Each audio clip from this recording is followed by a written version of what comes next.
Get them up.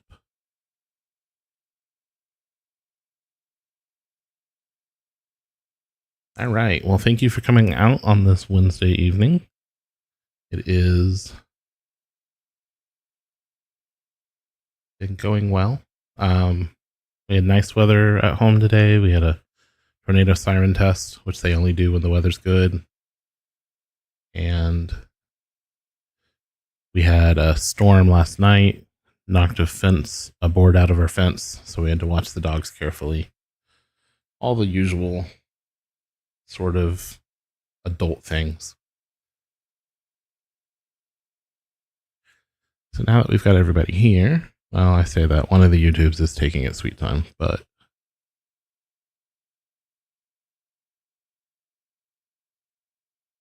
try one more time.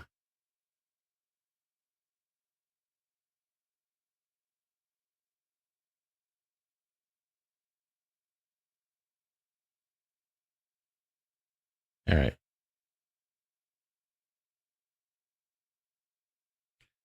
Think we're live? Think we're good everywhere. So tonight is our solo games where we do some different things. We had initially planned to be doing some achievement runs in a game about digging a hole. We put it off last week for some Next Fest demos, but I wanted to take a little different turn. I think we're going to play some Duck Detective, the Secret Salami tonight.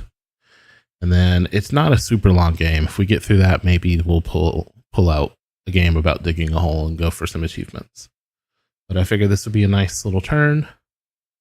It's a nice, slightly silly detective game if you've never seen it. So I've played a little bit of it. I have not finished it. Story of my life. So let's get up here. Right. There we go. And then let me get sound kicked in because it's got a nice little soundtrack.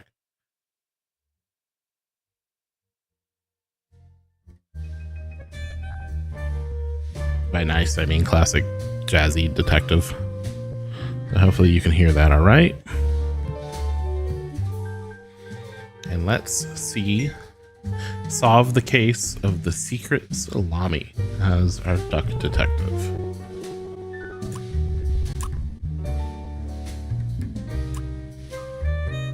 Good.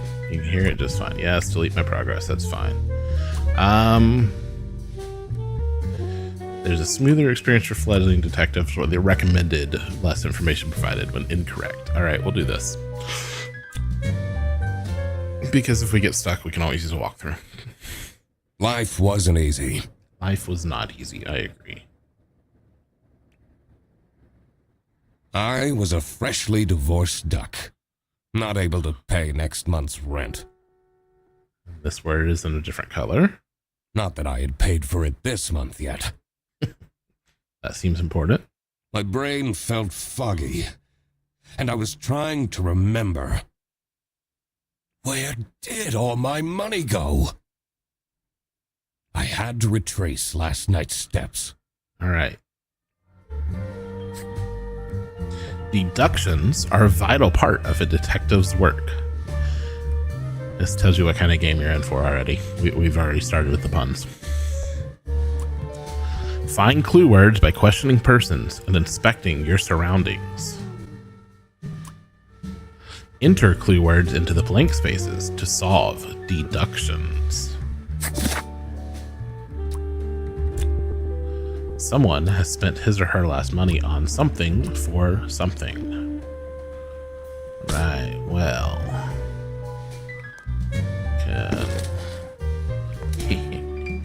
Knock the trash can over. We can waddle around. We look like a paper cutout. But we've got lots of things that we can investigate. I can't believe Anna actually filed the divorce papers. So Anna would be our ex. And Anna has been added to the clues. Let's come over here. I won't be needing this badge anymore. So I'm guessing I'm former police. I guess I can keep it as a souvenir. My new job as the duck detective isn't going any better, though.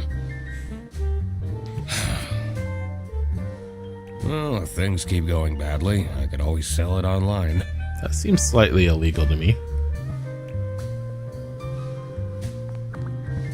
No messages.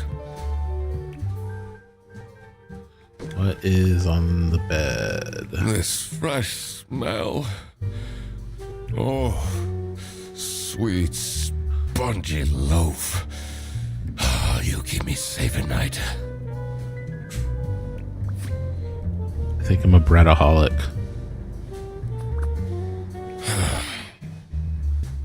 I took that photo of her in a secluded tulip field. We spoke for hours under the stars that night. And now, she doesn't even answer my texts. Alright, so the only thing left... Second overdue notice. I wonder at what point they start kicking people out. I have everything I need to solve this now. I have everything I need to solve this. I'm wondering, is this my office or is this my home? Or is the answer yes? Alright. Well, not Anna. So the duck detective spent his or her last money on... But we didn't spend it on rent. We're complaining about that. Tulips is a red herring. That's where we took the photo. So on bread... No, we didn't buy the bread for Anna because it's in our bed. Not my proudest moment. But the toast helps me to forget. Does it though?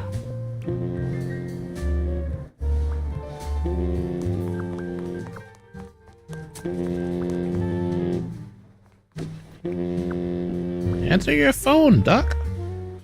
Anna! I'm a different duck now. I haven't had a slice of bread in weeks. I can see the bread on your bed from here. You have to believe me!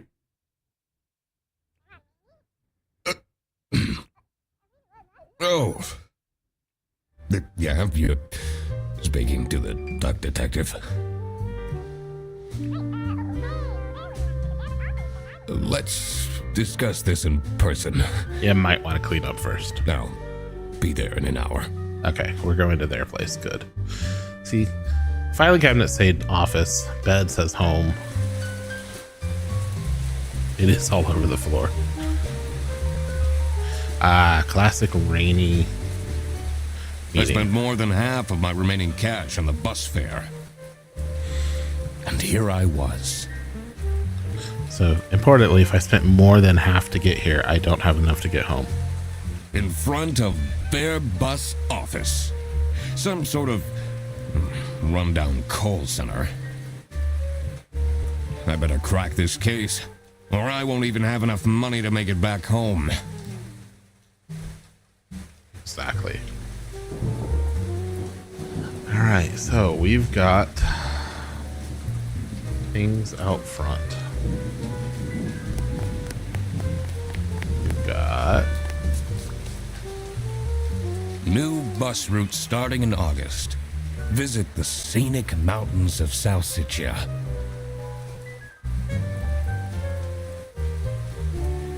I'd always tell Anna we'd go there one day.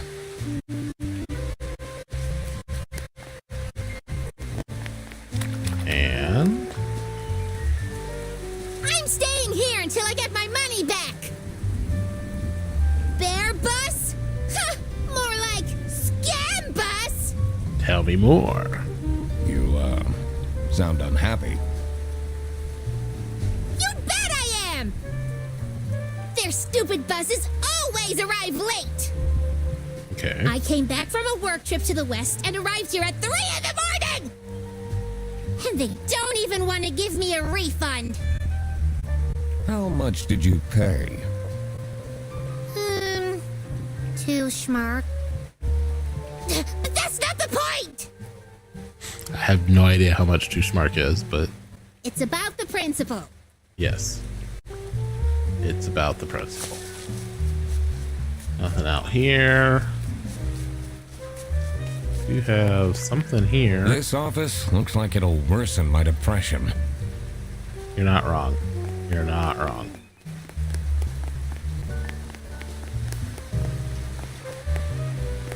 Alright, I think we have to go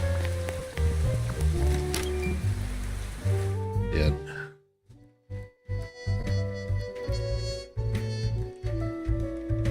I could already tell based on her face that the receptionist was a tough one. She's a tough one, huh? She wouldn't make life easy for me, but I had to make my way into the office. Somebody called me to be here. Alright, so there is, I've heard, specifically an achievement for knocking over all the trash bins. So, step 1, make a mess of your office. We've got a door. It's locked. I literally just told you you need to stay out. You didn't actually tell me anything. We haven't talked yet. It says server room. It's locked. Now we can talk. I'm the duck detective. I'm here to investigate a case. Okay. Do you work here? No, I'm a detective. No. Well, then I can't let you in. But I've been hired by someone from Bearbus. Who hired you? I didn't catch their name. It's gonna put a damper on things. Listen, buddy. You better get out of here, or I'll have to call security. There's always more to people than you might think. I should take a closer look and figure out what she's about. I should.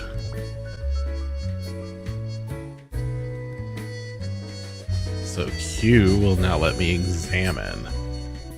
Use the magnifying glass to find clues, and then press E to uncover them. Wow.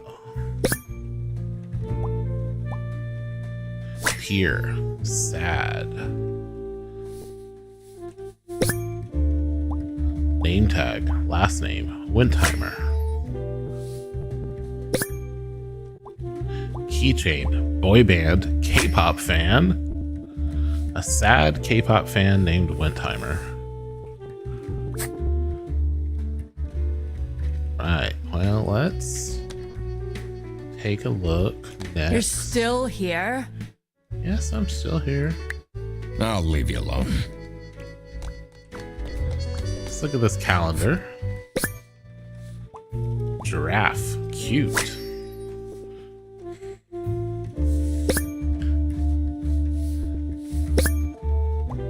Smiley, happy for September.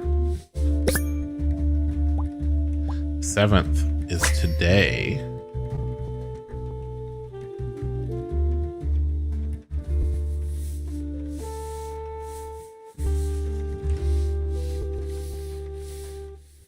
Is that all we can get from this?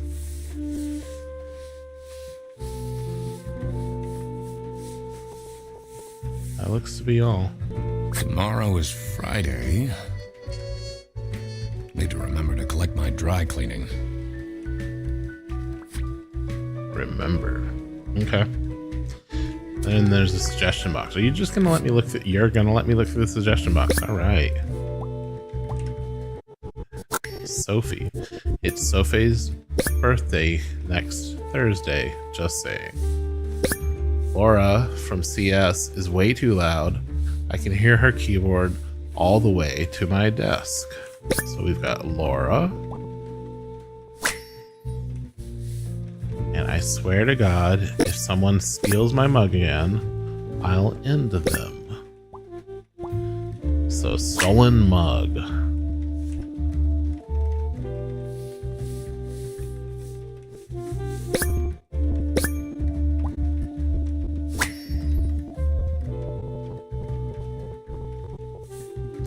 So we've got Sophie, Laura, birthday, and stolen. These are quite mundane. They are, especially for a I'm suggestion box. surprised nobody wrote something more scandalous. So we have to work out a suspect's name to crack the case. Enter their first and last name into the slots below their portrait in our suspect page. All right, well, we know the last name is Wentimer. First name could be Laura or Sophie.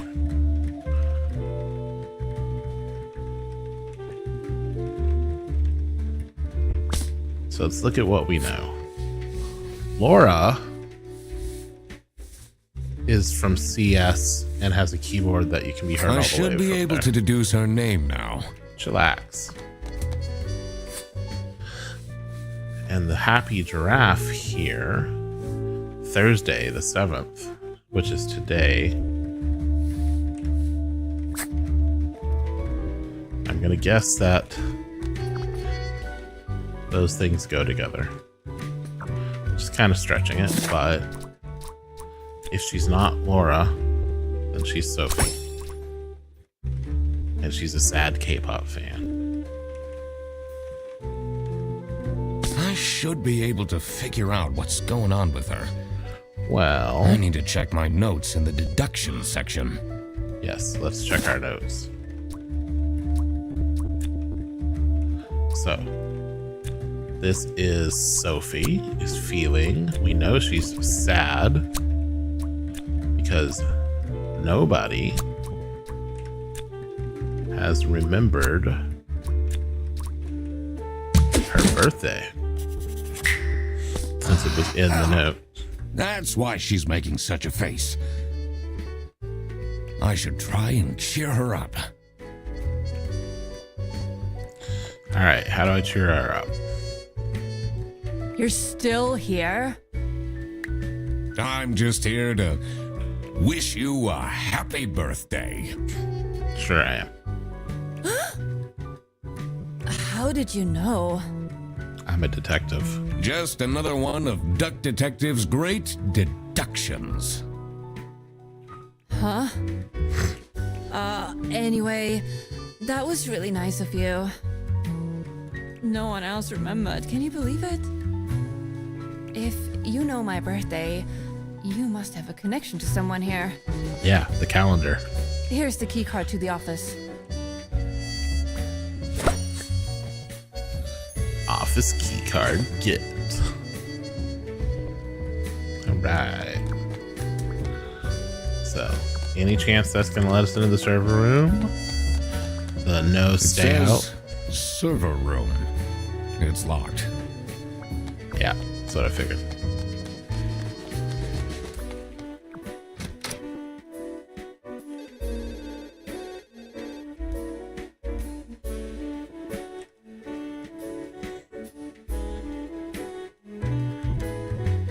The stained carpets and peeling wallpaper exuded a stench of stale coffee and abandoned dreams. Yep, that's a call center. I knew I couldn't stay long, or it would rub off on me.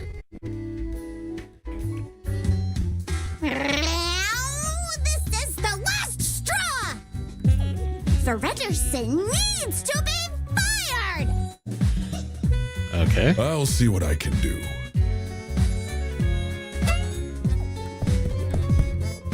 Who are you? I'm Do the you duck have detective. a problem? Absolutely. If you have one, just call our damn hotline. I'm Eugene McQuacklin, the Duck Detective. Well, I've learned my name. A client hired me to investigate a case. Why didn't you just say so? It's time we put an end to the awful lunch death. All we need to fire him is some evidence from upper management. I'll be in my office. So maybe that's who hired First, us? I had to find out who works here and what their jobs are. I needed to find my client as well. Thankfully, I remembered the piece of paper I had in my jacket from taking notes during the call.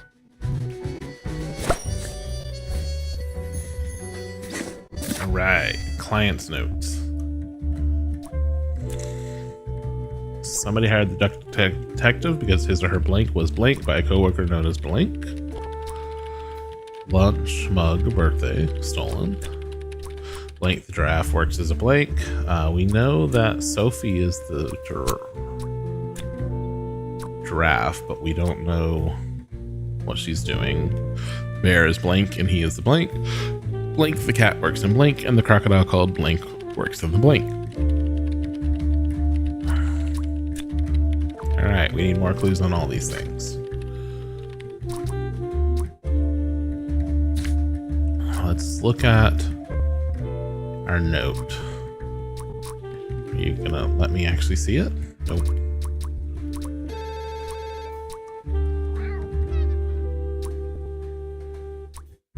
Alright. So we have a note. We hastily wrote this before heading to the client's address, but we can't actually see it. Okay. Well then.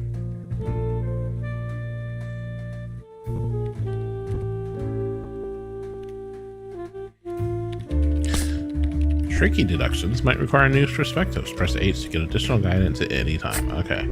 Well, first and foremost... Oops. Sorry. Excuse me. Pardon me. Coming through. Oops. Sorry. Excuse me. Pardon me. Coming through. Oop. Clumsy. Clumsy me.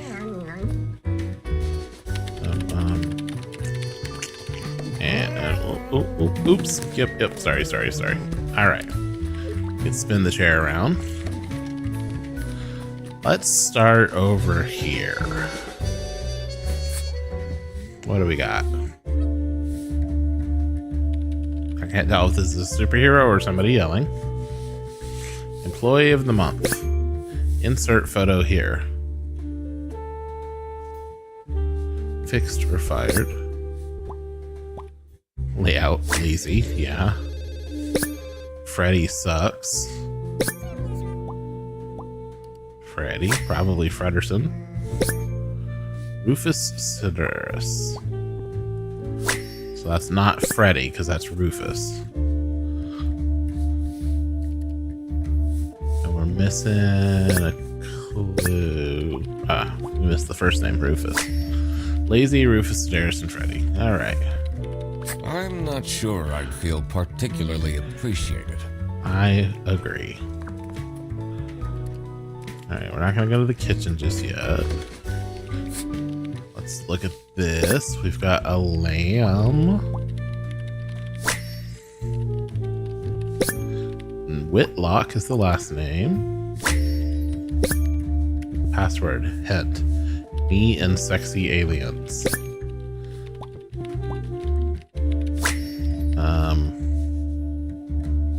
Yeah, I'm not gonna guess that. I wonder if there are clues to her password. I don't think I have enough information to crack it yet. I don't either, and I'm a little disturbed by it. The PC is on, but the person who works at this desk seems to be on a break. They only have a single person answering the hotline right now? That's surprising. It is surprising. But we should be able to...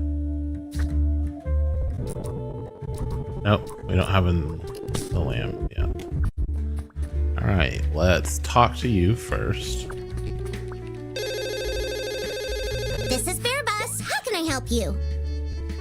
This is the third time you're calling. I'm telling you, your ex-wife did not cancel your booking. She, looks busy. What is R? Oh, I can interrogate. Okay. Well, let's try talking again. This is Fairbus. How can I help you? Your yarn ball is still on the bus. Which route were you on? All right, we're not going to be able to talk to her. But let's see what we got. Insomniac. Different brand. Own headset. Dedicated. That's one way of looking at it. Different brand than what? Energy drink. Bad habits. That's judgmental. Alright, we'll come back for the investigation.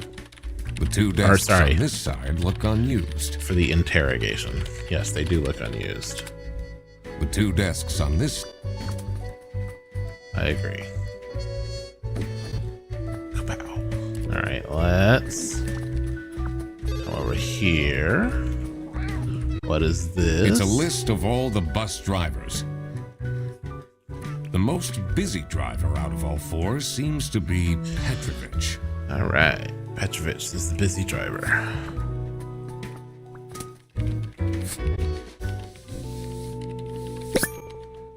Brazil is a station. Salsikia, or I forgot how he pronounced it earlier. Escargot, that's a food. And Hollandaise, also a food. So at least 2 out of 4 are foods. Their buses don't go very far. I will take your word for that. What do we have here?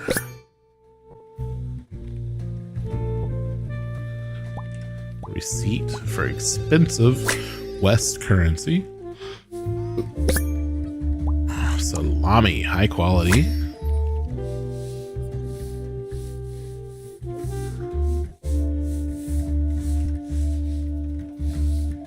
I'm missing a clue. Missing a clue.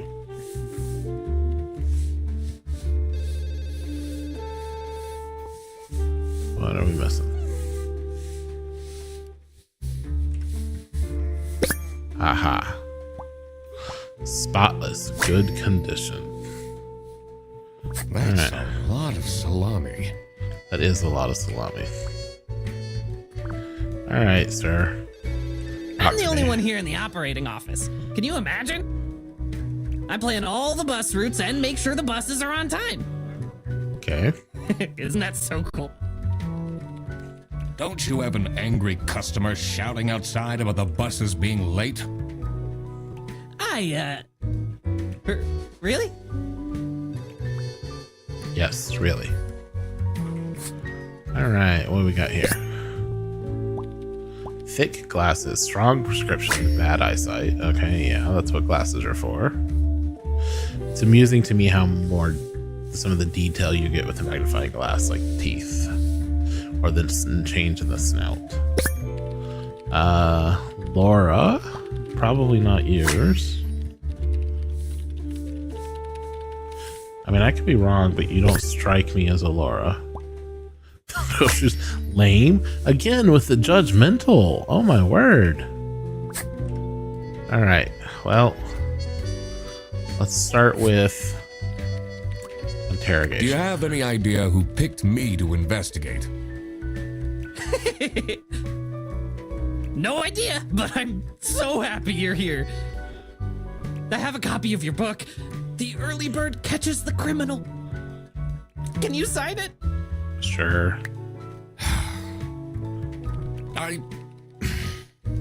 Yeah, I guess so. Woo! It's a lot of cups of coffee on your desk, dude. Thanks so much, Mr. Duck Detective. I won't ever forget this. I suspect what we're supposed to be taking away. Core memory. I suspect what we're supposed to be taking away from this little thing is lots of cups of coffee sitting on the desk, a cup of coffee probably not, or a mug of coffee probably not his, trash, banana peels, doesn't exactly match with the spotless duffel bag, but we'll see. So the only other person here to talk to is you. So let's ask you about Sophie. What is your relationship with Sophie Windheimer? Excuse me for a second. Oh man, I don't know how I'd survive the office without her. Sucks that she's at the reception. All right, so she is I would have confirmed as loved to have her in receptionist. the office. I'm back. Yes, please collect your toddler from the bus station. Okay, and I need to ask you some questions. No, I'm sorry. You can't take your 12 trombones on the bus. that does seem a little excessive. What? Can't you see I'm talking to a customer? It's company policy. Nothing I can do. Goodbye. Do you know anything about who called me here? What are you talking about? Listen, I have a million more emails to answer, and there are 50 people in the phone queue. I have I've worked 10 days in a row, including 3 night shifts, That's a lot. and Manfred still doesn't want to give me a raise! Ah, Manfred being a boss. Just leave me in peace! So, Can you at least tell me your name? You have no clues for me?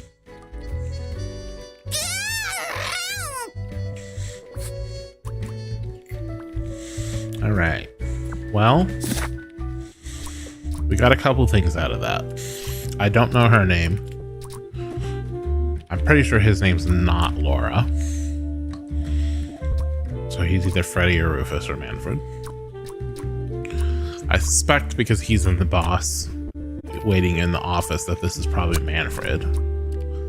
But that's a suspicion. That leaves you as Rufus or Freddy.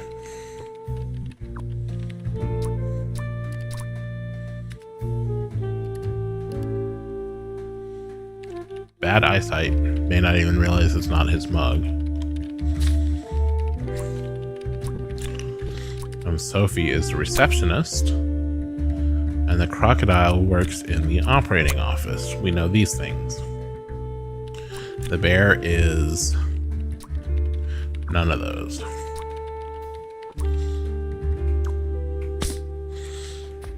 All right, let's see what else we can learn. Let's go into the kitchen first. In here must be the crime scene.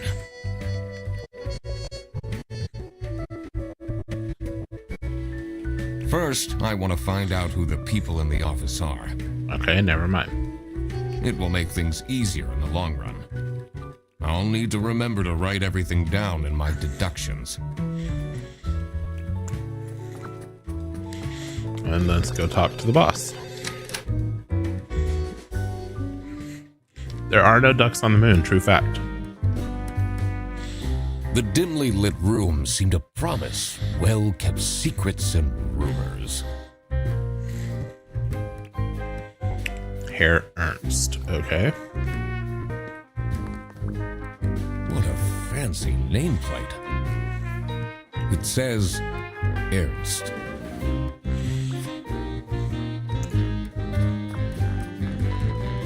Oops. It's a letter for an application for a promotion to senior customer service agent. Signed by L. Angst. Okay. Angst. What are you doing with my family's portrait? Just looking. Sorry. Just looking.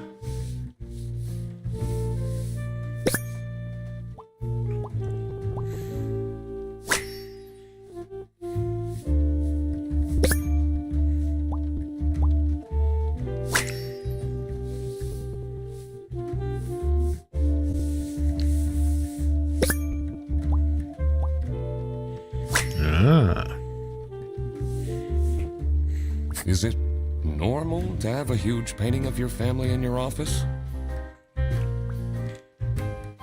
I don't have a painting of my family, period. Oops. Sorry.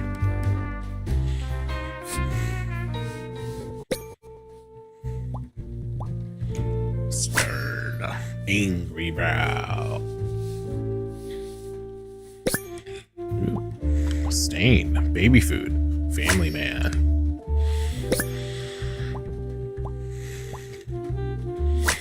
Branch manager. Well, let's put that in real quick. He's the branch manager. And the cat is customer service. So we've got all of those.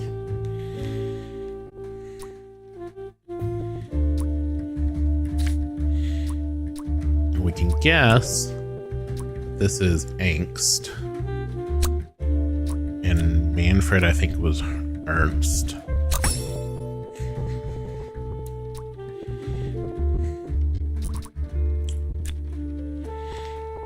I suspect this is Laura, but I don't have any proof of that.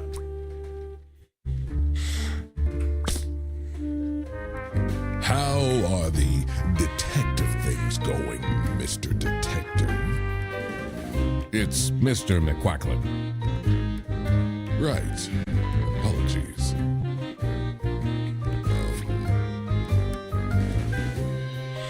Really? Right was added to the Are you clues? planning on staying in my office much longer? I'll have to inspect the entire premise to do my job correctly. Well, hurry up. All right. Was it about you this. who called me? No, I never heard of you before. That's unusual. It's good you're here, since there has been some unrest. Okay.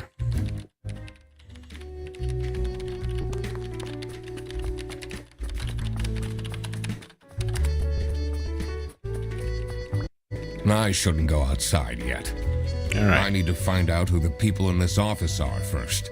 Did I remember to write down their professions in my deductions? Yes, I got all the professions. I'm still working on the names.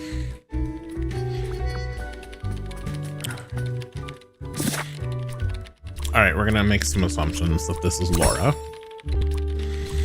and that this is Freddie Frederson.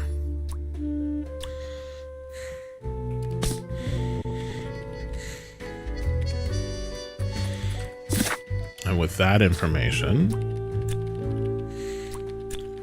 the bear is Manfred. Laura is the cat. The crocodile is Freddy. Those are correct. Now that I had worked out these names, I was ready to check out the crime scene. All right. How do I know where the crime scene is? Let's see where that lunch got stolen from. Okay. So that's what I'm here for. Stolen lunch. Then I could finally talk to my client.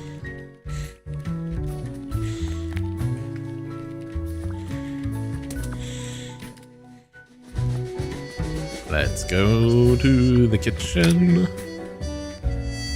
Ducks are 70% more likely to As solve soon crimes. as I entered the kitchen, the comforting waft of cheap white toast entered my nostrils.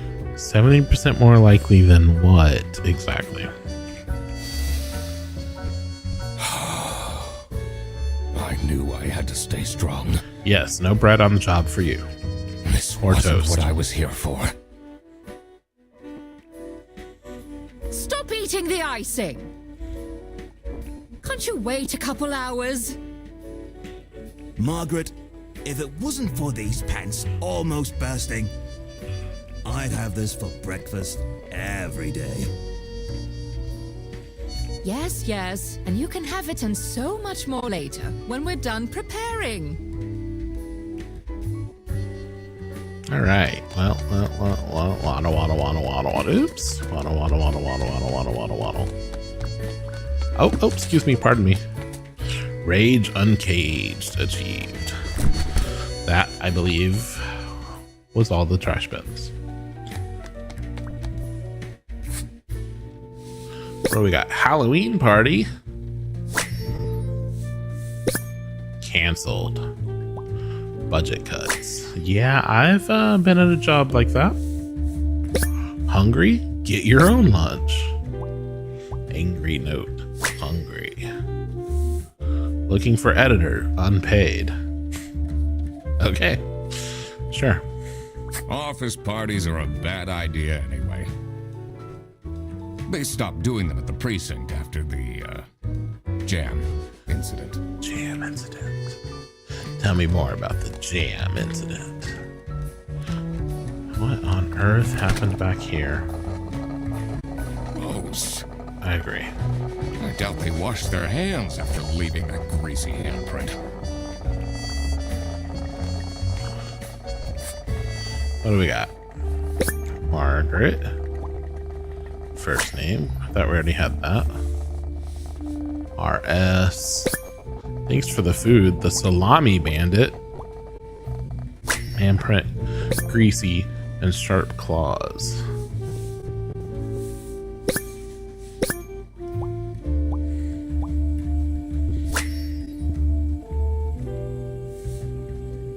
So, this must be the crime scene. So it would seem. This note is curious. All right. Well, talk to me. Yes, dear. I'm Eugene McQuacklin, detective, Detective. and I need to ask some questions. A detective? How exciting! What's the most gruesome murder you've seen? Can't ask somebody that when you first meet them. How many dead bodies have you encountered? Teething turtles. I almost died that one time when I got myself into trouble with the Teething Turtles Mafia. I don't think turtles have teeth. That incident taught me to stay away from beautiful ladies in red. Did they break your kneecaps? Huh? No! You can see that I can walk just fine. Well, you're a peach. Alright, what do we got? Impeccable hair. Well groomed.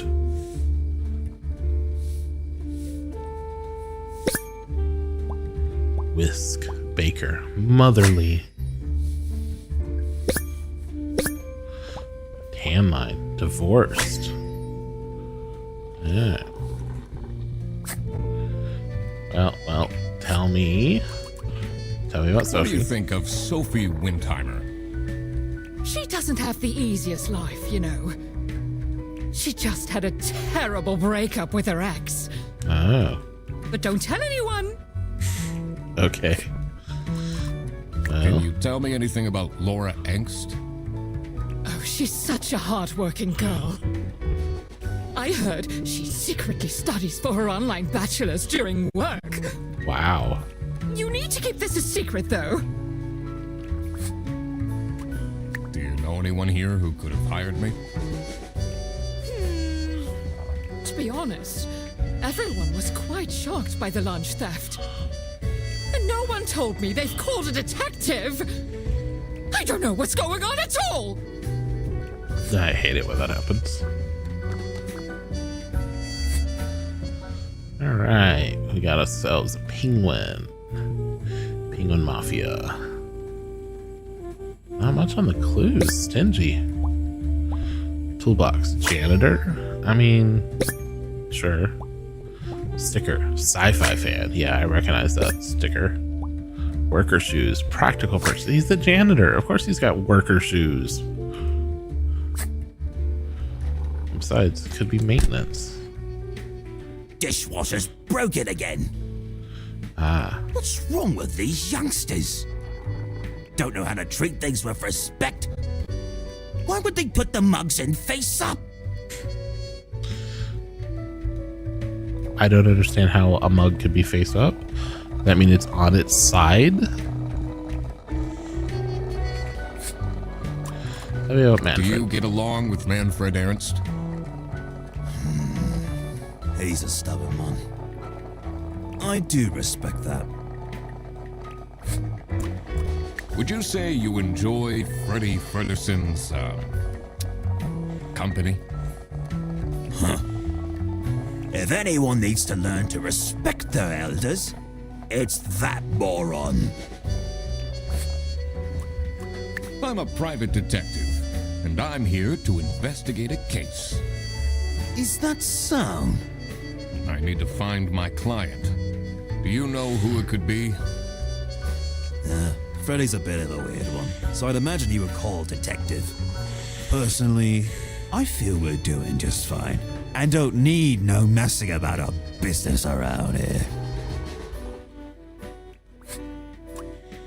All right. Well,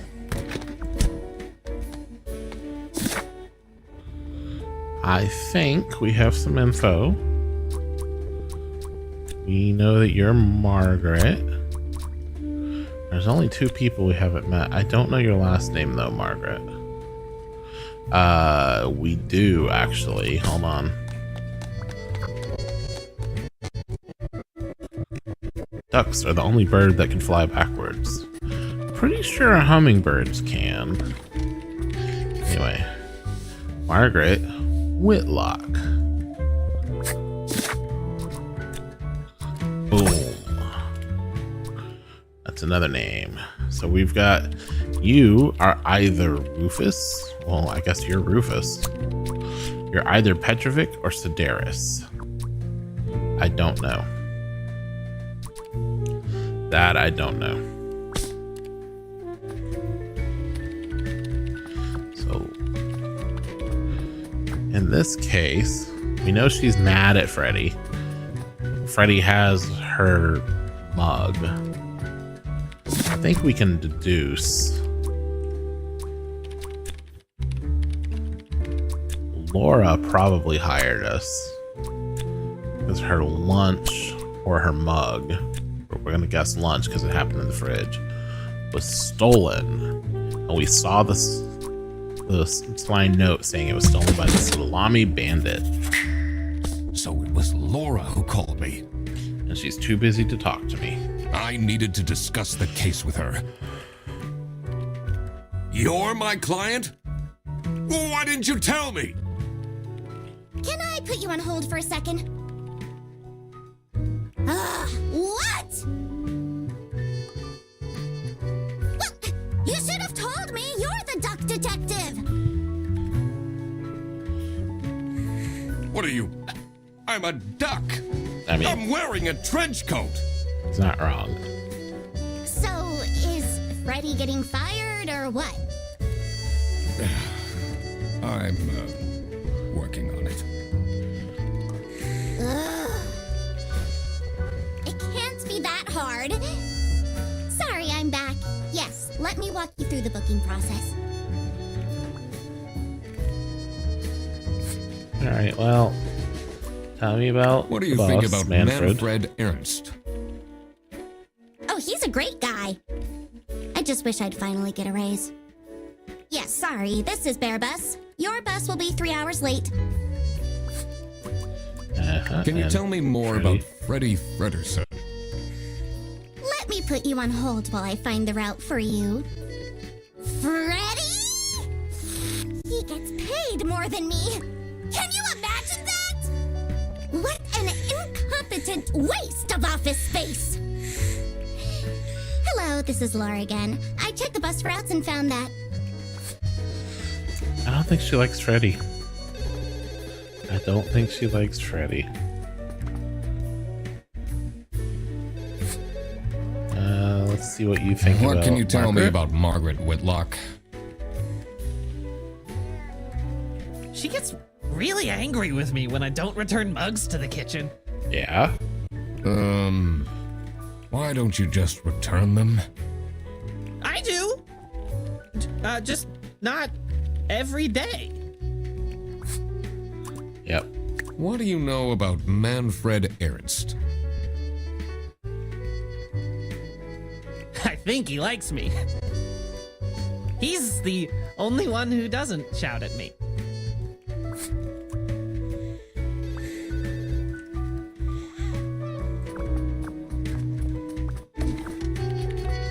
Can I go outside now? I can't. Contrary to popular belief, most ducks don't file their taxes. Yeah, I believe that.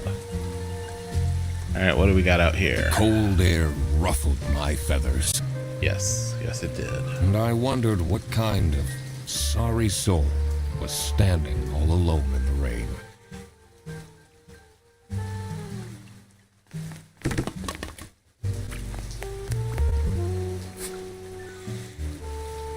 I don't know how you can see with your bangs, but...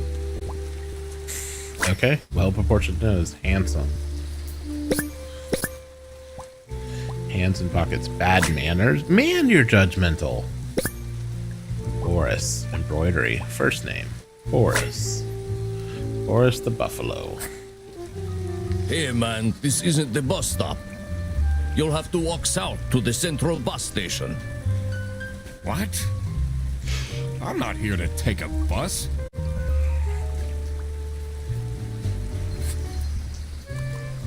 What do you think of Sophie Windheimer? Man, I wish she'd let me talk to her. Interesting. Do you, like Freddy Fredersen? He's a pretty funny dude. loves to rant about detective novels. Yep. I'm investigating a case here at Bearbus. Oh, do you mean the lunch that got stolen? That's exactly what I mean. Exactly.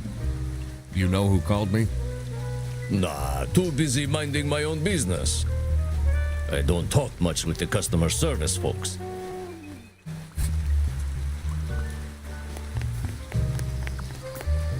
Someone left their bag here. Ugh. It's full of dirty gym clothes. Gross.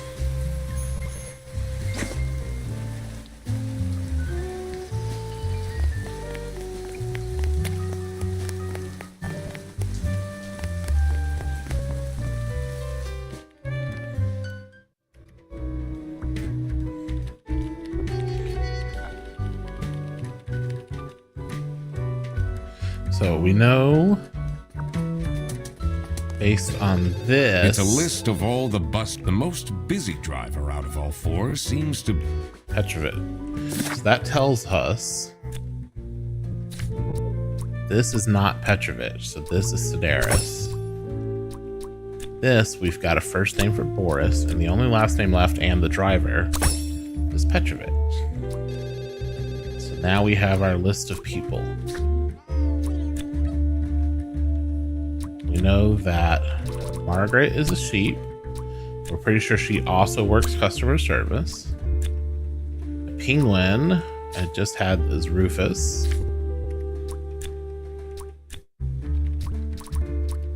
And he is the janitor.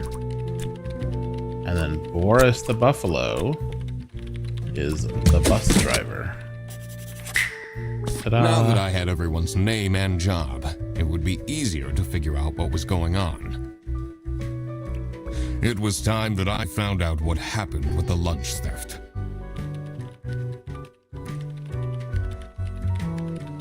And what they were planning in the kitchen.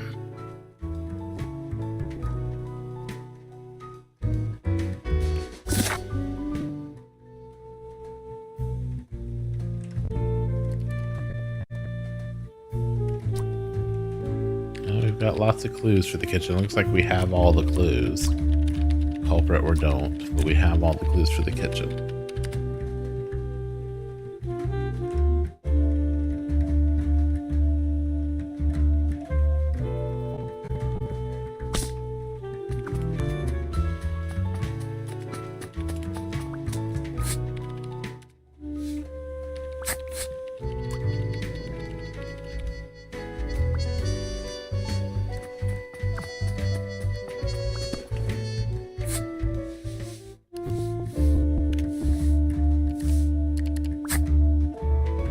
The PC is on, but the person who works at this desk seems to be on a break. They only have a single person answering the hotline right now? That's surprising.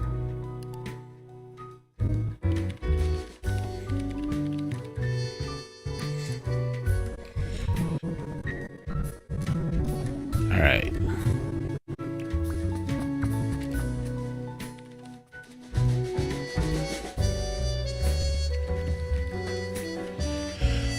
So let's see what our deductions are.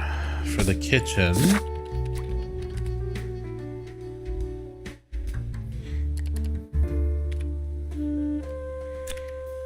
so we know that they were working on cake. Margaret is behind it. Because they were working on cake, I'm gonna guess that they're planning a surprise birthday party, which would have to be for Sophie. Margaret was planning a surprise birthday party for Sophie.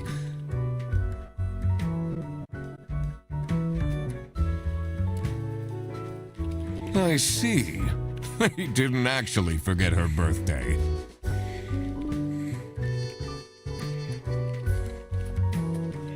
Alright, so what am I missing? I'm missing some interrogations, I feel.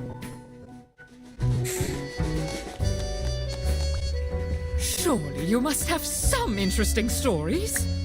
No one died, but I investigated a case once where 5 little pigs robbed a bank. Caught them red-handed and got myself an article in the Goose Times.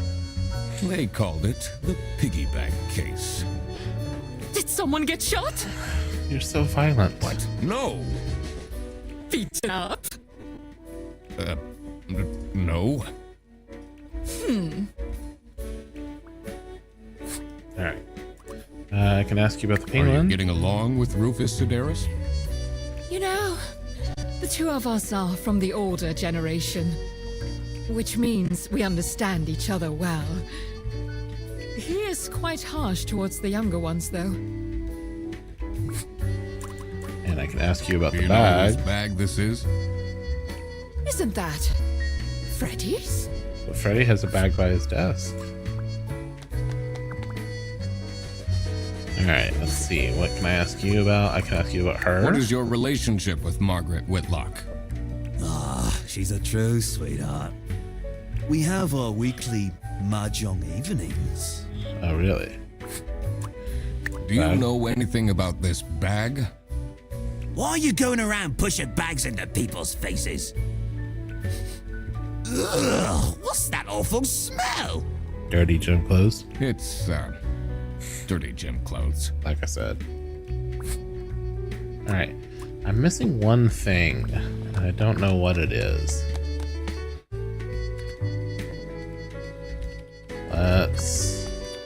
While we're here, let's go talk to the boss again. Interrogate. Keep on investigate. Interrogate him. We've got 3 people to ask him What about. can you tell me about Boris Petrovich? He's not the most reliable worker. Yeah, but it's difficult finding replacements nowadays. What is Rufus Sedaris like? Yeah, not the greatest janitor, but he came with the building. Really? What do you know about Laura Angst? Oh, she's a fantastic employee. She basically does the work of 5 people. And why haven't you given her a raise yet? I know the answer to that. 'Cause you don't have to. Alright, so anything I haven't... Nope, we're good. Anything I haven't asked you about? I haven't asked you about this gym. Is this your bag? Huh? No, mine's over there. The one with all the salami? Yeah, Why do you need so much salami? it's not mine. It was just there. A really nice surprise. Oh, no. Oh, hello. How are you, Mr. Duck Detective? One other thing to ask you about is the bus Do driver. you get along with Boris Petrovich? He's a chill guy.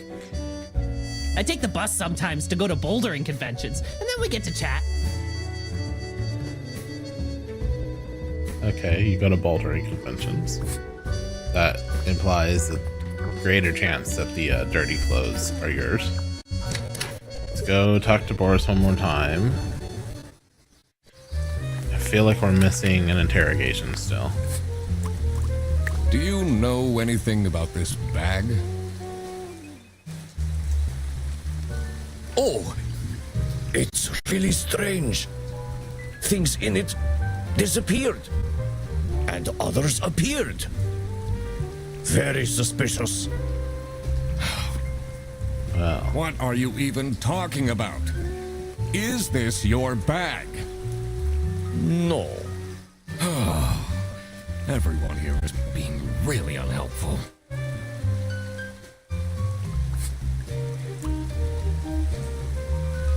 so, What do you know about Rufus Sedaris? I don't think he likes me very much, to be honest. But then, doesn't feel like he likes anyone at this office. I mean, he came with the building. Except for Margaret, I guess. Do you think they have a thing going on? I don't know. I don't work here. I thought you were a detective. All right, so I think we can make another deduction because we have all the words. Freddy is being framed by the salami bandit because Freddy picked up the wrong bag. Because Freddy has the bag with the surprise salami and is missing his gym clothes, but doesn't know Freddy it. Fredersen was actually being framed. This office wasn't as boring as it looked. The thing is, you do have to make some leaps of logic or deductions. It doesn't hand you every detail. You have to kind of figure out some pieces of it. When Freddy took the bus back, I don't know how I and feel he about went to that. pick up his luggage, he must have picked up the wrong bag. This happened because there was another bag that's identical to his. The bag that he picked up belonged to the Salami Bandit. This made him a target, and to get rid of Freddy, the Salami Bandit decided to frame him. Everyone, it's time for you know what?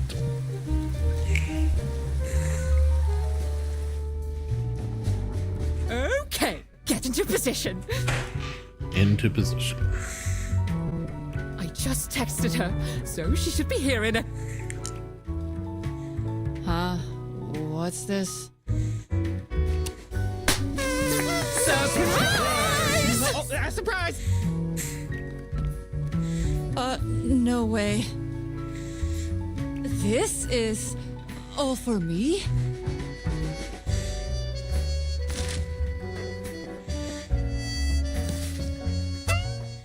Huh? A letter? Ugh. Oh. Salami? What a terrible present. No, you silly idiot! The real present got stolen and switched for salami! It's the Salami Bandit! Oh no. I saw an awful lot of high-grade salami in Fredersen's bag. And now there's no question who the perpetrator is. I've been telling you all along, we can't trust Fredersen. By the end of the day, he'll be fired. Mark my words. Seems like a bit of an overreaction to a present being stolen. Or is there more to it?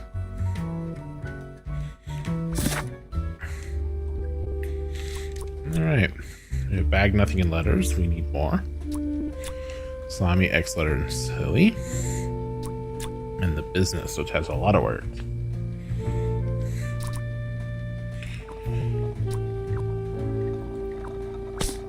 All right, let's start over here.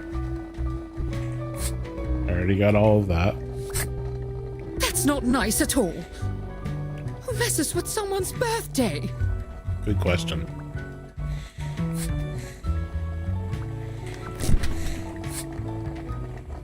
Got all our words from here. I didn't know I could quack. Alright, we'll comfort her. It'll be okay. You have the duck detective here to figure everything out. What can you possibly do? I know. Leave me alone. Can I ask you some questions? What can you tell me about Laura Angst? Do you really have to interrogate me right now? I got nothing better to do. Well, Laura needs to chill out. I do love her, but if she keeps living like this, she'll have a heart attack by 23. What kind of a person is Boris Petrovich? That's the last thing I want to think about right now. I honestly don't know what I saw in him. I guess he's kind of good looking. Apparently, even I agree. How are you getting on with Margaret Whitlock?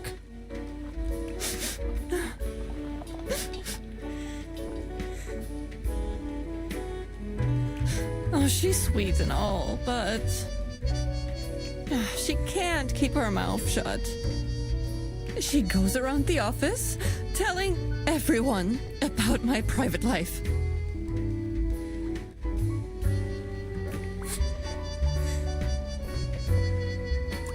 So, do you have an idea who would have hired me? I have other things on my mind right now. Okay, what do we have here? Someone gifted Sophie a plushie. It says limited edition.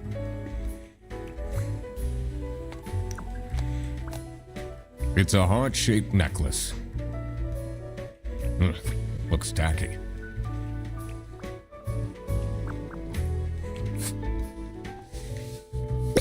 Sexy Aliens Want My Number by Suffer Ceritus.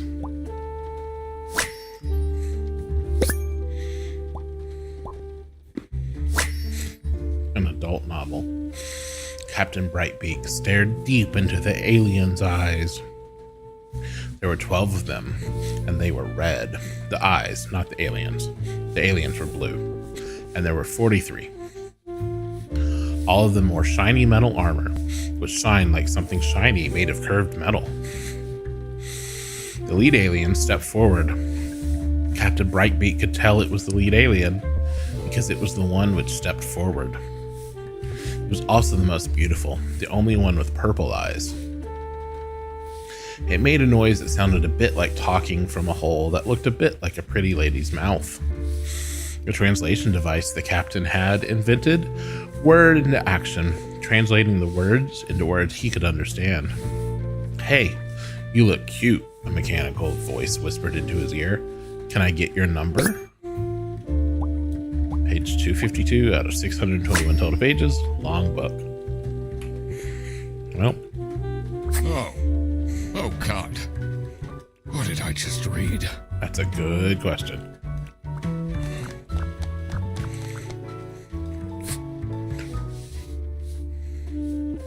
Buongiorno, everyone. Not just Sophie. Weird message. Quite unbelievable. I entered the office really easily, lol. Sayonara, edgelords.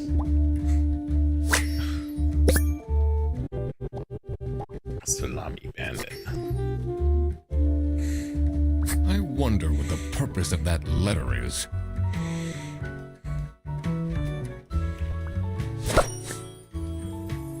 Birthday letter.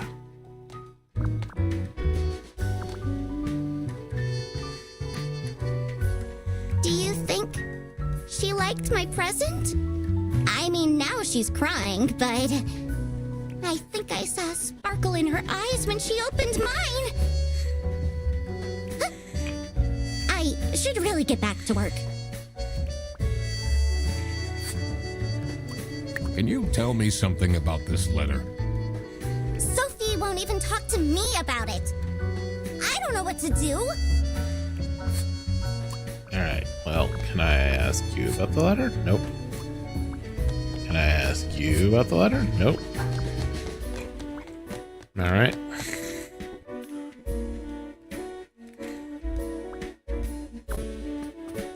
Can I ask you about the letter? Yes. What do you think about this letter?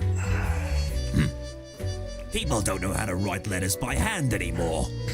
Thanks. What's with the weird line breaks?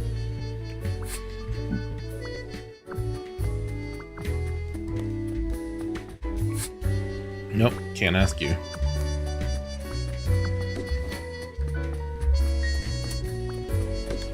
Let's go ask you. I love knocking the chairs as we walk by them. Ducks sleep with one eye open because crime never sleeps. Do you know anything about this letter? Well, it's obviously a cheap prank, right, Frederson? Only he would find this funny. I don't know about that, but I don't think he likes you as much as you think he does, Fredersen. Just a thought.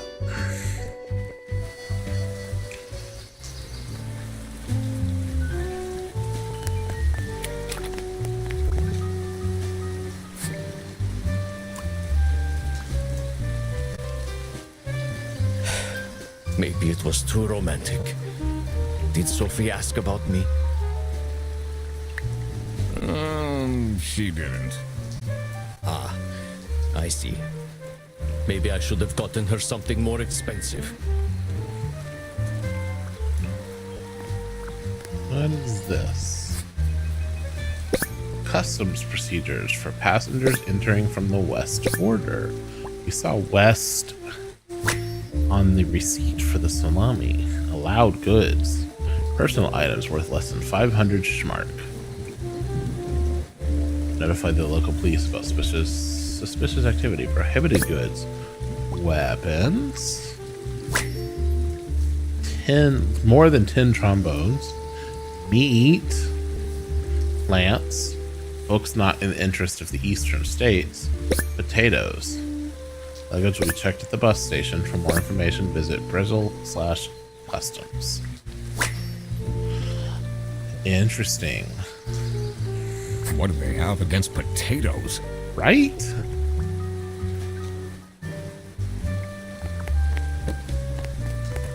Alright. So we learned something from that. Let's go talk to the bear again. Because we interrogated him, but we didn't talk to him.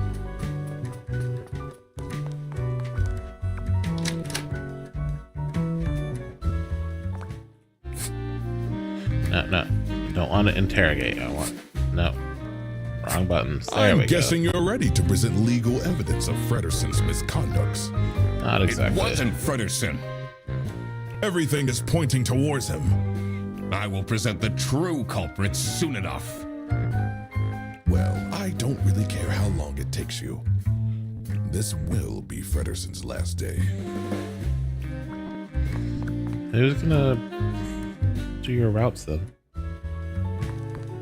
Alright. So I interrogated you, but I didn't talk to you. So, what happens to the cake now? I mean, you were interested in the icing.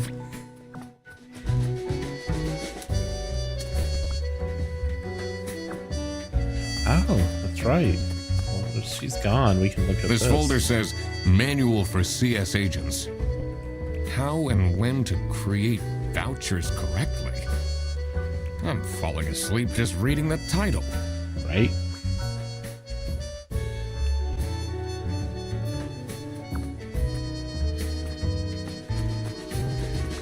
Alright.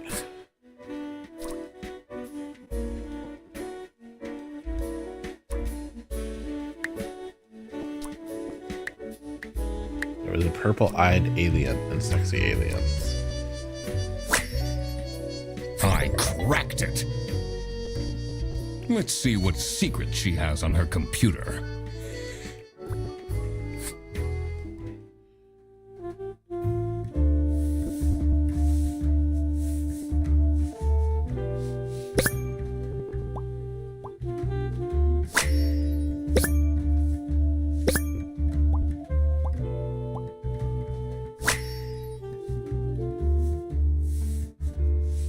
West VPN, secret cake recipes, never gonna give you up. Wave. Vouchers for CS agents, 3-hour delay compensation. Booked on next bus.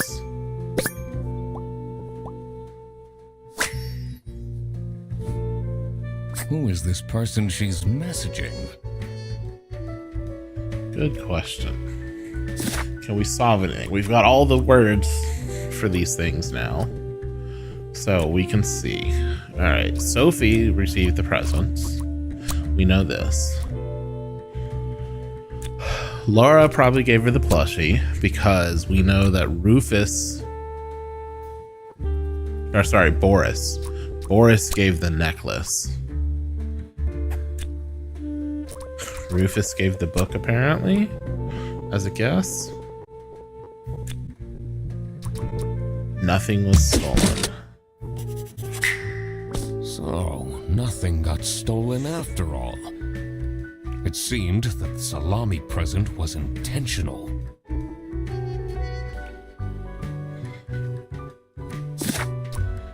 So the message itself, Sophie received the message. We know this. And it wasn't scary. It was silly, if anything. A silly letter. But that it contained a scary message. I don't follow that logic, but okay. Silly letter that Sophie contained was a scary receiving message. threats. I needed to find out why.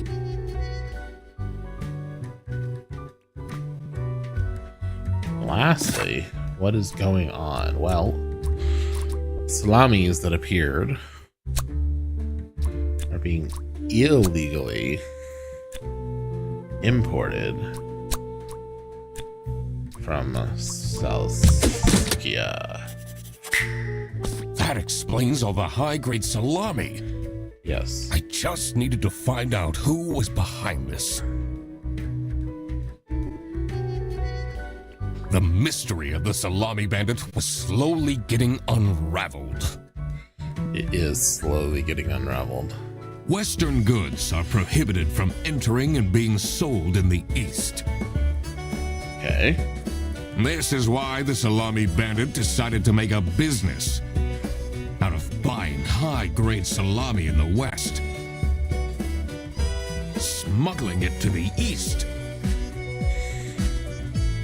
and selling it at a high profit. Also, for some reason, Sophie received a letter from the salami bandit that had a hidden, threatening message.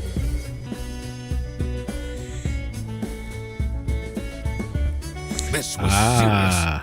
I had to question all of the employees. I see in the picture. Thanks for coming, everyone. The first letter spelled out "be quiet or else." Well, everyone except for Sophie. Where is she? Slacking off, playing on her computer phone like usual. She's having problems with her family. She was at her desk and said she needed a moment. I will start then regardless. I have made my deductions and drawn some serious conclusions. Oh, finally! Is Freddy getting fired then? Who is the murderer? What? No one died. I'm getting framed! I'm telling you! What a load of baloney. He is right, actually. He is getting framed. What? Why would anyone bother? Ah, that is the question, isn't it? Why would anyone bother? Get to the point. It's through my observations that I uncovered a conspiracy. A conspiracy. This is ridiculous! Why are we still listening to a random duck that waddled into this office? I'm leaving. It's a valid question. But you didn't hear what it was conspiracy I'm for. a certified private investigator and It's okay. Just tell us what you know. salami is being smuggled from Salsiccia using your very Salsiccia. own buses. Oh no. Huh? What's going on? Okay, this is going too far. I really have more important things to do. No, that is really scandalous. I mean, that's what you wanted. Losing our jobs? Maybe.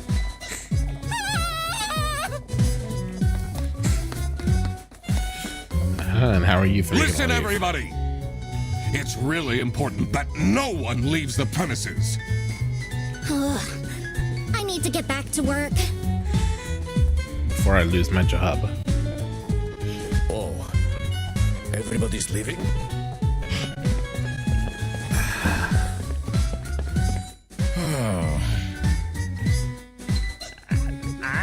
still here, Mr. Duck Detective? Yeah. All right. Let's talk to you. I keep hitting the wrong thing. This is getting intense, isn't it? Yep, it is. Maybe you could need a little help? You seem lonely. I could be your assistant. What do you want me to do? Decipher messages? Talk Yeah. someone into telling us the truth? Yeah, Follow people around? definitely. I'm pretty good at that. Just stay here. Like this? Yep, you're doing great. You're both ridiculous. All right, so I want to look again at this. It's not going to show it to us. Anyway, the first letter spelled out. Be quiet or else.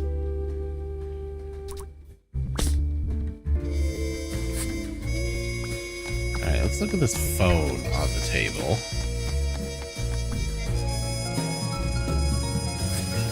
What do we got? KTS Enjoyer.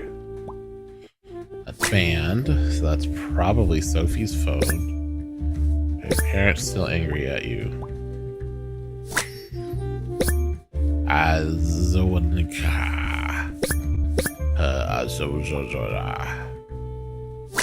Well then.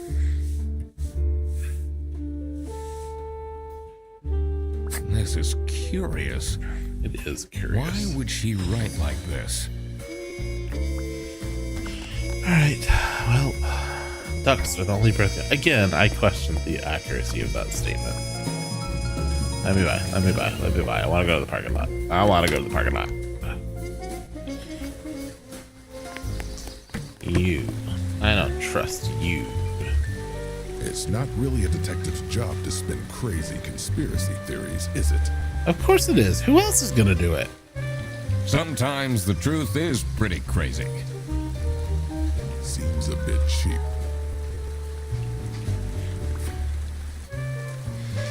Alright, well, let's go back in.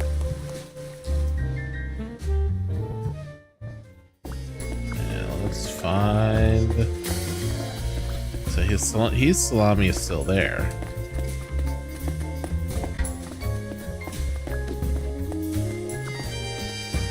There you are.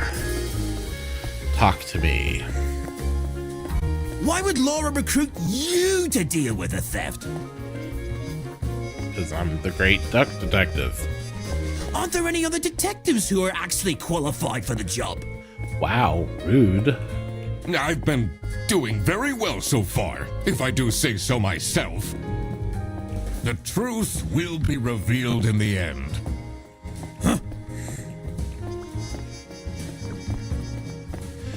Alright, well, Freddy not here. Let's spy. We've got crime and thrillers. We knew this. Murder at the Beaver's Dam when the dam broke. Beaver Michael lost his mind. A kidnapping and a kingpin. Never kidnap a kingpin on his birthday.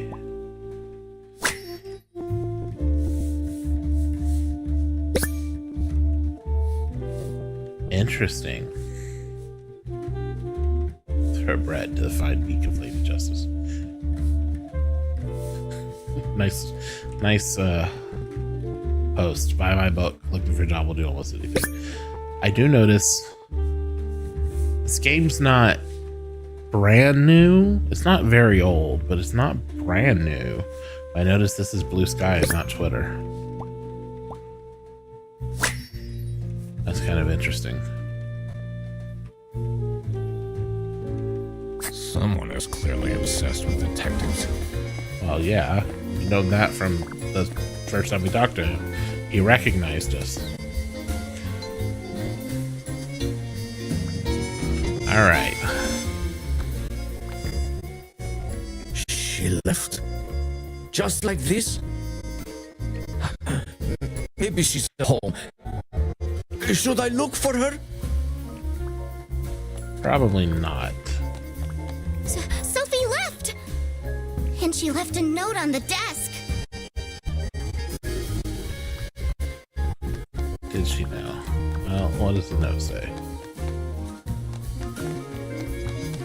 What's the note say? That's it. I quit. You'll never see me again. Sophie one time.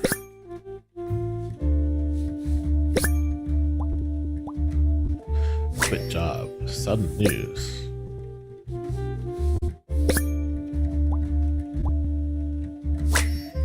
Dramatic.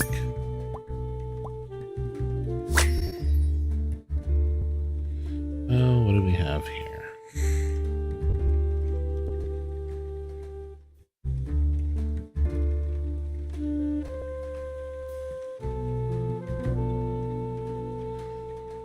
All right. So that's the note. What a dramatic turn.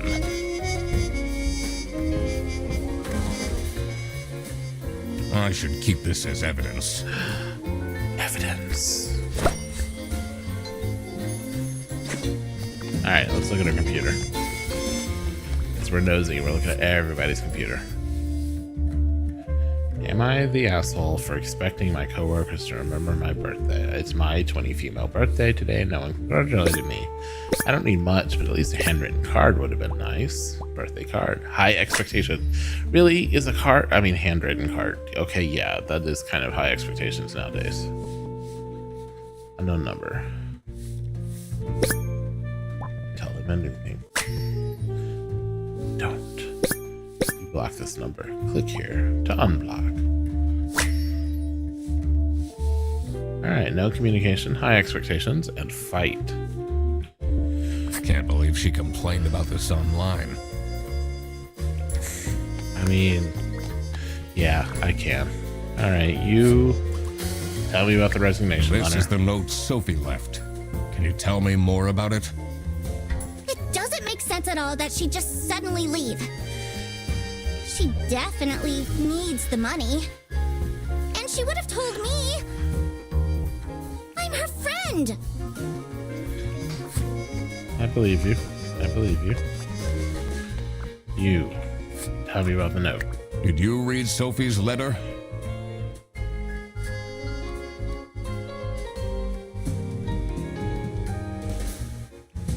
I did. Something's off. Okay, Something's different. got it. Alright, well, Let's see.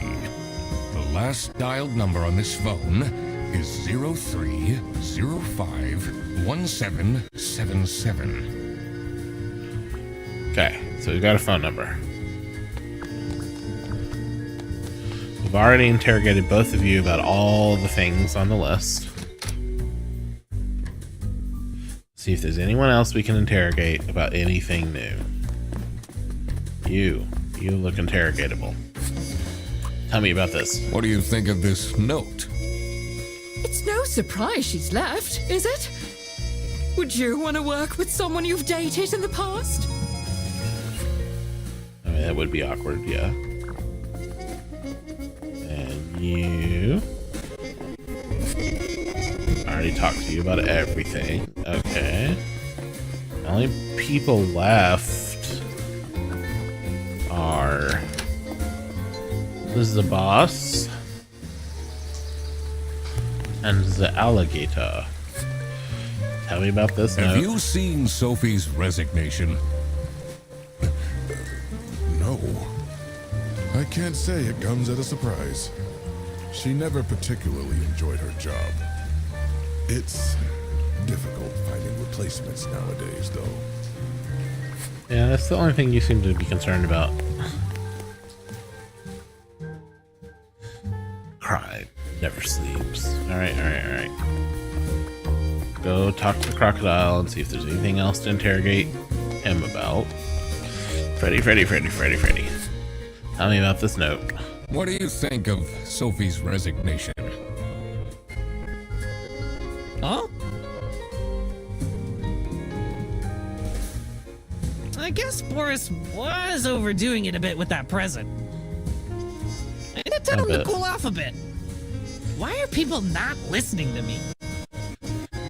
Great question. Great question.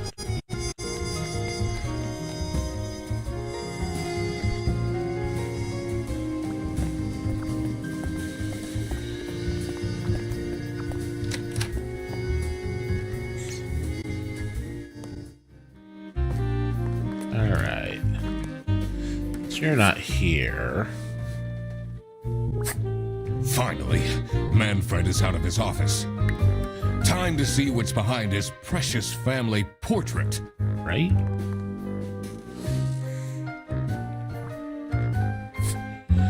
CSOOBD.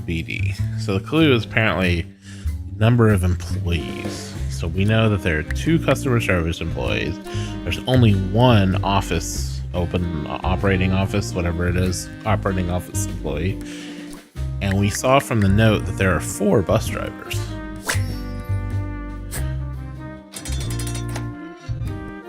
I did it! Good job.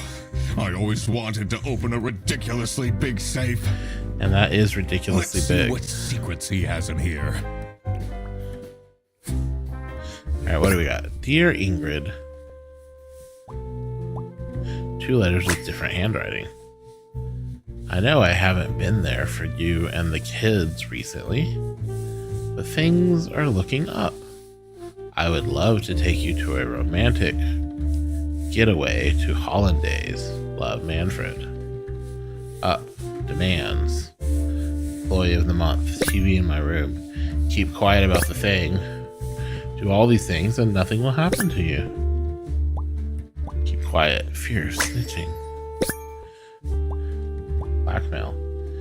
Enemy. So what do we have here? Server room key? So somebody wanted to be employee of the month, and I already forgot who employee of the month was. Awful lot of security for a branch manager of a bus company. Wait, this keychain. Here it is. The key for the server room. Nice.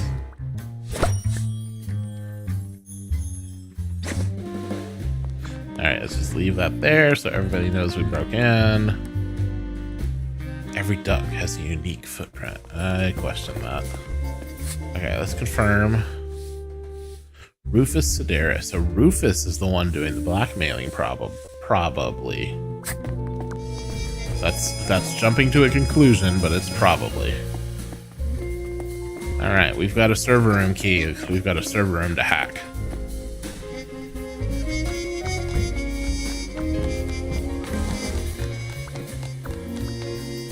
Let's see what's hidden in here. Now that nobody cares. What are you doing? Secret detective business.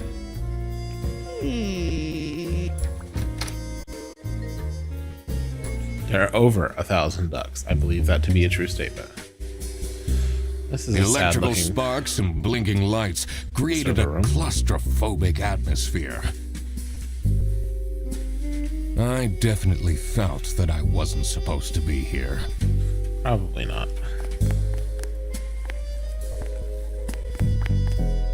What's he keeping in all these boxes? The desk back here. Alright, there's the box. Yeah, there's a full-on desk. And living setup.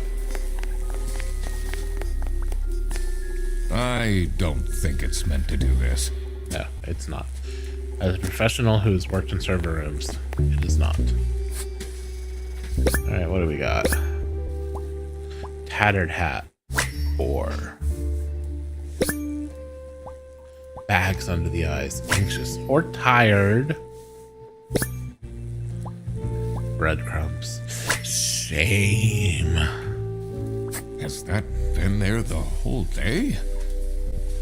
Yes, probably. Alright. What do we got back here? Well, no. I wanna look at this first. Honestly, this is nicer than my apartment. Right? Alright, what do we got? Camera 3 playback. Bus CCTV. Lisa, how to delete eBay selling history. Dad, this is not Google. Confusing message. Computer illiterate. Yeah. 101 smart voucher. New unused 100 smart voucher now selling for 80 smart. So someone's selling vouchers on eBay. What's up with these Bearbus vouchers on eBay? What is up with Bear Bus vouchers on eBay? Alright. Let's solve some deductions. Nope. There we go. The receptionist. Well, the receptionist is Sophie. And we don't think she quit. She got kidnapped by whoever was in this room. Because Sophie wanted to snitch. And snitches get stitches. Sophie got kidnapped. There must be more to this. Who's missing? Not really anybody. Alright, more business. So we already said that we think Rufus was blackmailing Manfred based on the letter we found in the safe to make them stay quiet about, this is Rufus's room because he came with the building. Rufus illegally selling the vouchers. That's what we saw on eBay. And because they get together along their mahjong nights, probably Margaret is the one that provides the vouchers to Rufus. So this is what Rufus and Margaret were doing with the vouchers. It might be illegal, but this wasn't what I was here for. I needed to catch the salami bandit. I quickly needed to find out where Sophie was being kept. I also couldn't let the salami bandit get away with this. It was finally time to find out who was behind everything. Well, Sophie is at Bearbus's office in a bus. Great place to hide her. Oh my God! That's where she is being kept! I know, it's inhumane. It's important that I stayed calm now. I couldn't alert the culprit, or all of this will have been for nothing. I needed to first figure out who is behind everything, so I could confront them.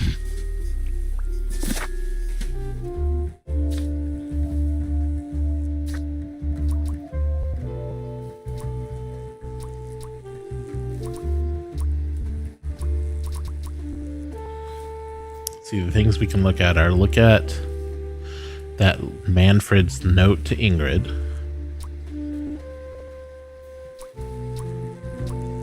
Look at that note. It was the same color, similar handwriting. And look at that. Those are all pretty much the same. So, Salami Bandit. Manfred is the Salami Bandit because the Salami Bandits and his or her handwriting are cheap, different, expensive, identical. Duck approved. Manfred is the Salami Bandit. That makes a lot of sense. Oh yeah, I've suspected that for a while.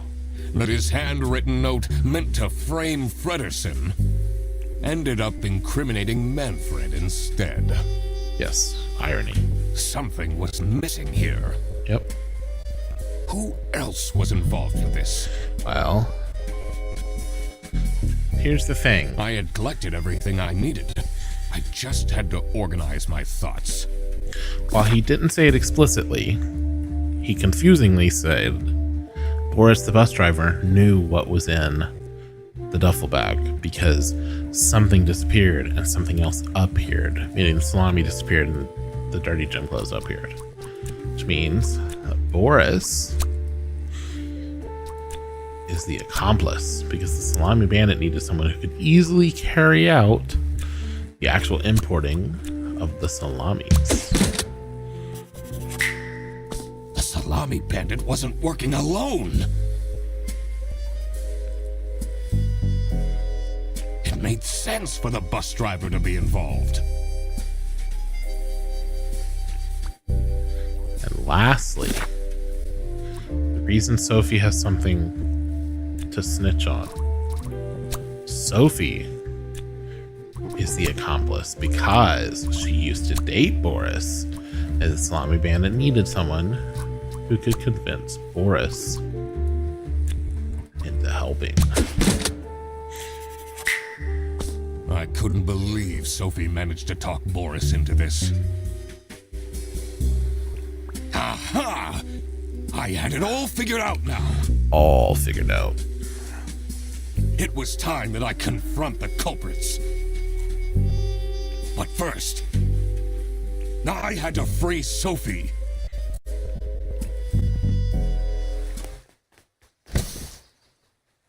Sophie!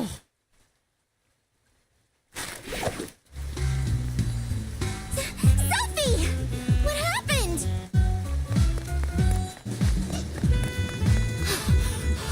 What's going on out here? Why is everyone yelling? Because we like to. This looks dramatic. It's kind of a long story. Yes. Yes, it is. And guess who deduced said long story? Me. The one and only Duck Detective. Read the room. This is how everything went down. The Bretzel Bearbus branch was suffering losses and had their budget cut as a result. Manfred, worried about the financial stability of his family, felt himself backed into a corner. This is when he became the Salami Bandit. He made his grand plan of salami smuggling and realized he couldn't do this alone. He recruited Boris, since it would be easiest for the bus driver to load and unload the wares discreetly. The bus would go through a customs check at the Salsiccia bus station first. And then Boris would take a detour to get the salami and load it onto the bus. This is why the buses always had a huge delay. It wouldn't be easy to talk Boris into crime, so Manfred convinced Sophie to join the team. Boris's obsession with her would make it easy for her to manipulate him into helping with their plan. Everything was going well until the Duck Detective, that's me, infiltrated the office. Freddy was meant to be the scapegoat for the crime, but I'm not fooled that easily. Sophie began getting cold feet and ultimately wanted to confess to the police. Manfred couldn't have this, so he interfered. In an outburst of panic, he abducted her and hid her in the luggage compartment of one of the buses. And this is why Manfred stole Laura's lunch! Gasp. What?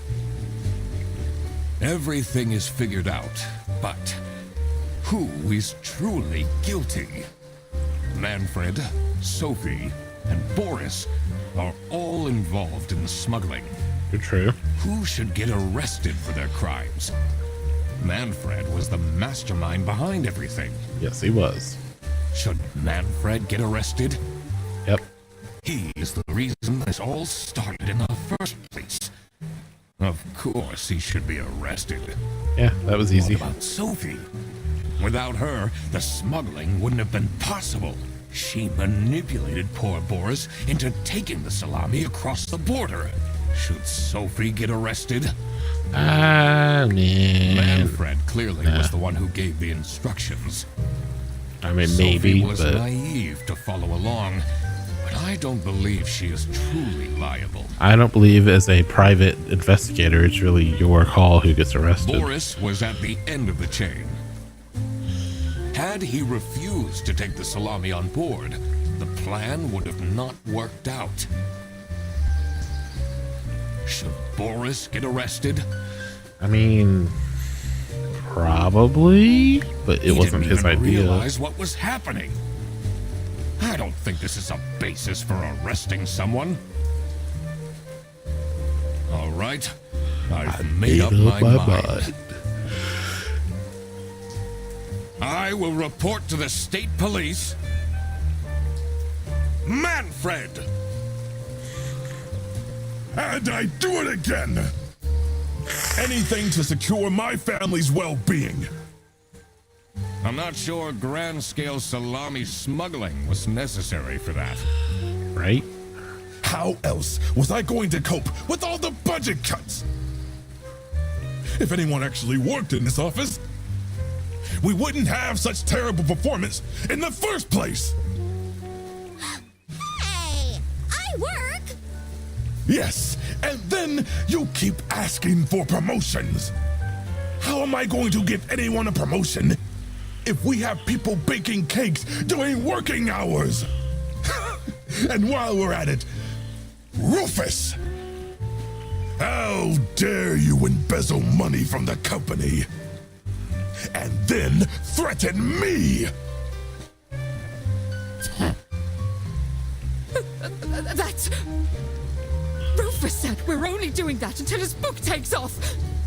And then I'll play the lead alien in the movie adaptation. Rufus wrote the book? Wow. Look who's going to jail now, Manfred. Not me, that's for sure. I stand by what I said. I regret nothing. Wow, you really did quack the case, Mr. Duck Detective. You're just as cool as I imagined. Not now, Fredderson.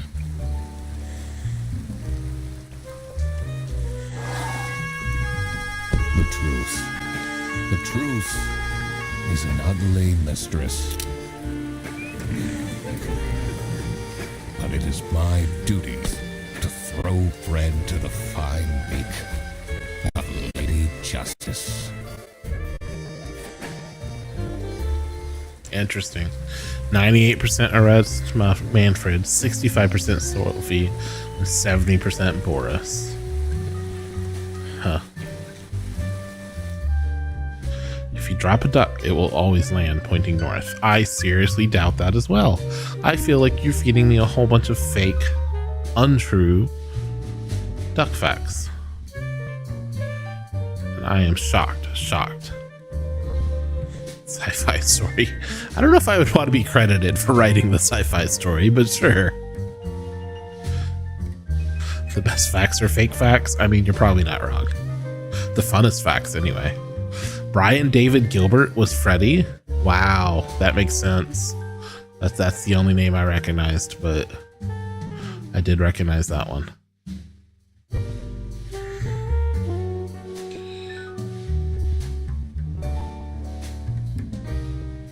Oreo the cat.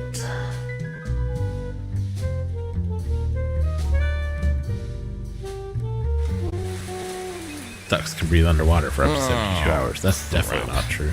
Did you forget to get paid? I completely forgot to collect my payment from Laura. Yep. Everybody already went home. And you stayed there and waited? How am I going to pay for the bus? Guess I'm walking home. You can fly. You are a duck. Need a ride? I just booked this one. It's been such a long day after all.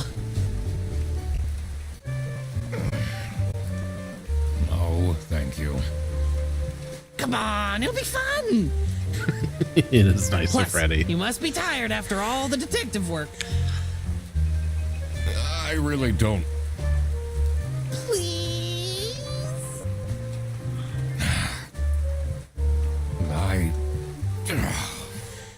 Yeah, fine.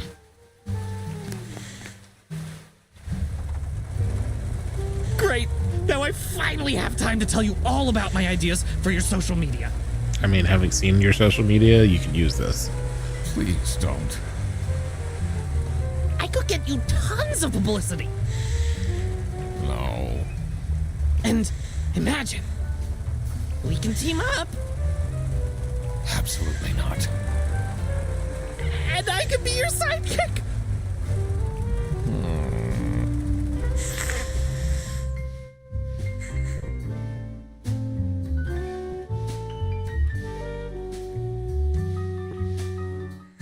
The end. You can't take the pond out of the duck. I mean, that's true. That's true. All right. With that, we're at just about 2 hours. I'm going to take a quick break before we switch games, I think. So let's do that. I will BRB.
All right.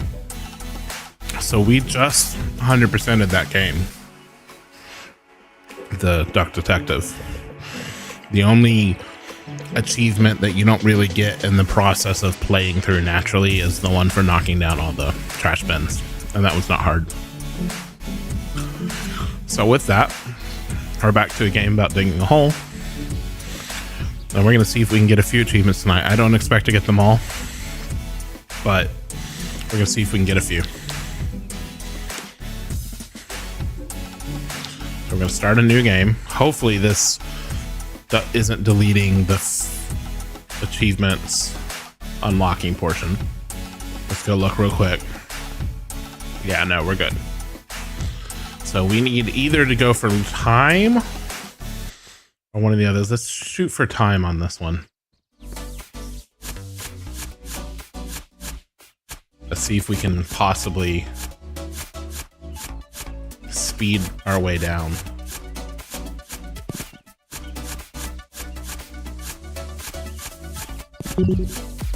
With that, our inventory is full. I forgot how bad it is at the start.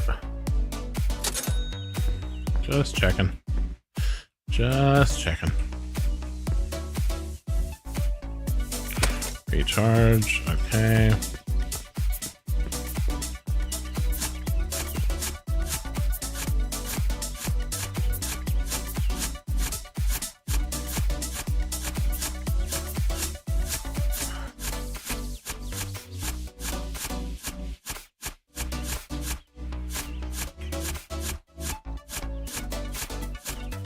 Stingy, you don't want to give me any more stones in this area. There's one.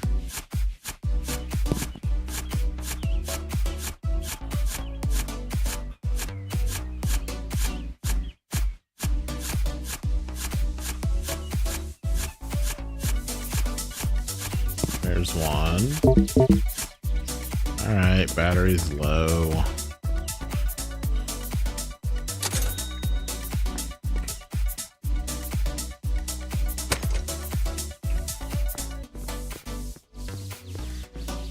We know what we need to do, which is get down lower, faster to get those better ores.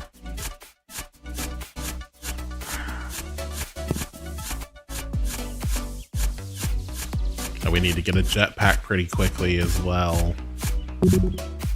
But we got to get that inventory up first.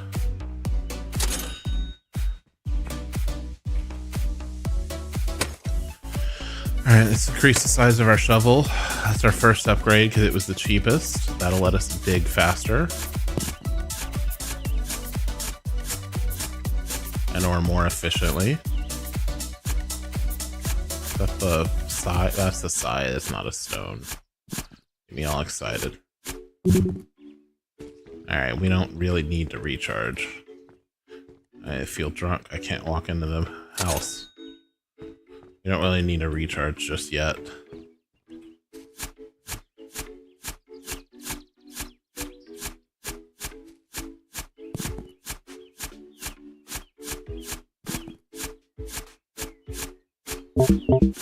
Yeah, battery's low, but not critical.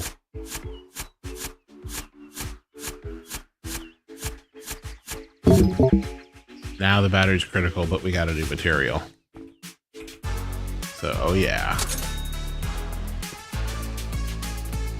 Okay, that charge, $6 for those. So we're almost to the next upgrade.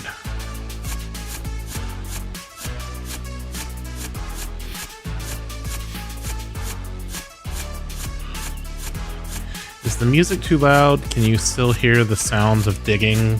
Or is the music kind of overpowering? I feel it's a little loud in my ears. There's no real music to this game, so I have my own, but... Come on.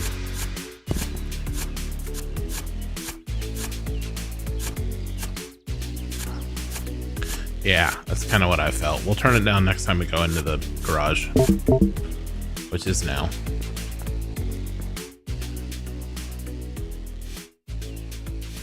Let's see see if that's a better, more reasonable level. Alright. Charge. Inventory. We're hitting inventory more often than battery, although we did get pretty close to hitting battery that last time as our limiting factor.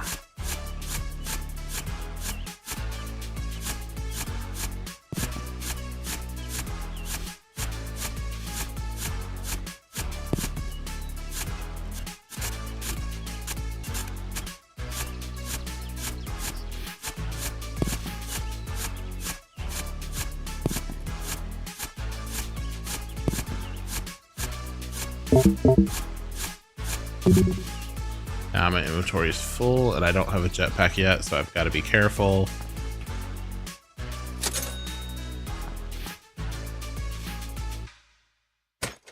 Jetpack's only 6. Let's get that now so we can get it out, and then we've got to go for a battery next, and pretty soon next. Iron. All right, we've gotten up to a new mineral.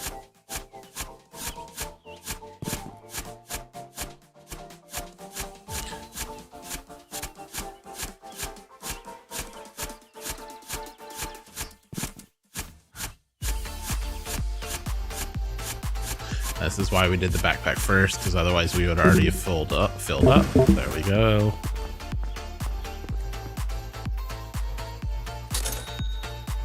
$15.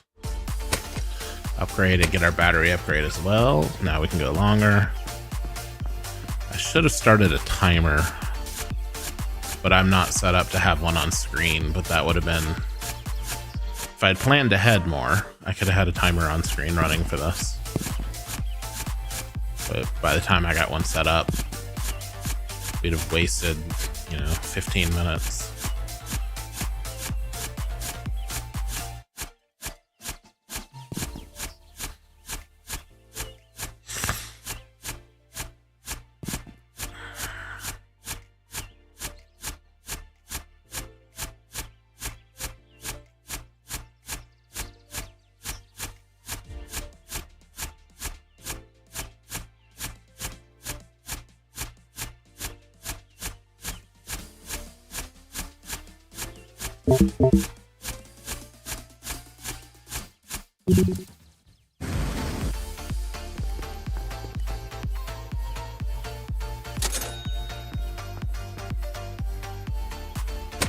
$30 for all the next items. Not counting lights or dynamite.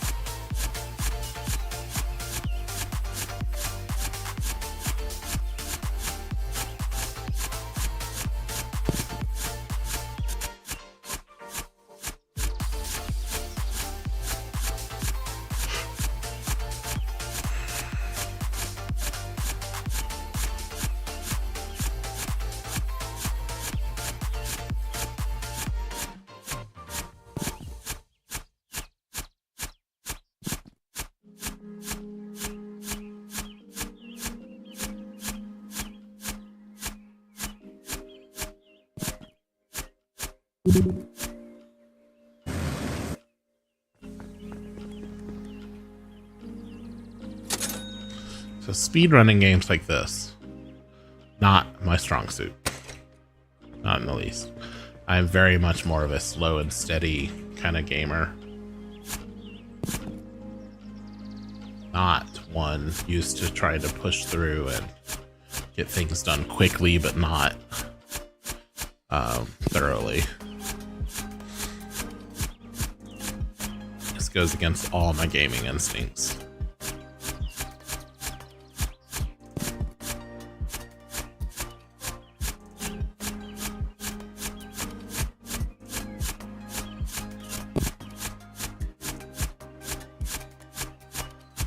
But I know some of the other things that we want to do can take a while, like clearing out the yard and stuff. So I figured it makes sense to try and get the fast speedrun done first, because it's not going to happen while we're doing those other things.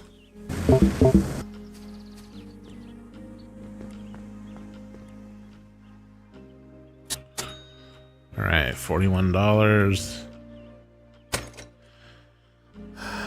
Let's go for the shovel upgrade first. Let's dig down faster.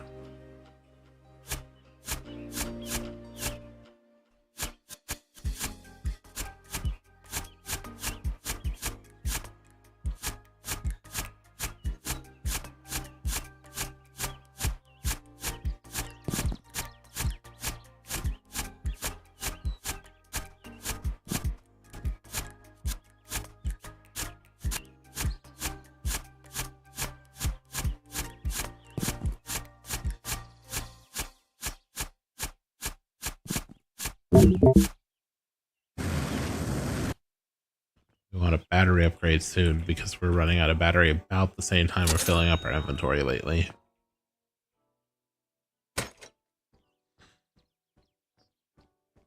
So we want inventory and battery both.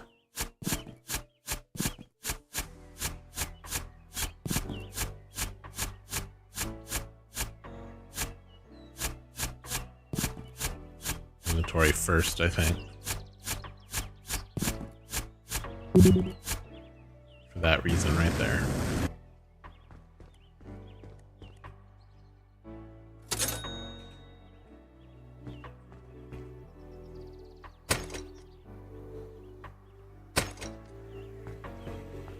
Alright, we're not keeping any reserve back. Upgrading it all. Or spending it all on upgrades, rather.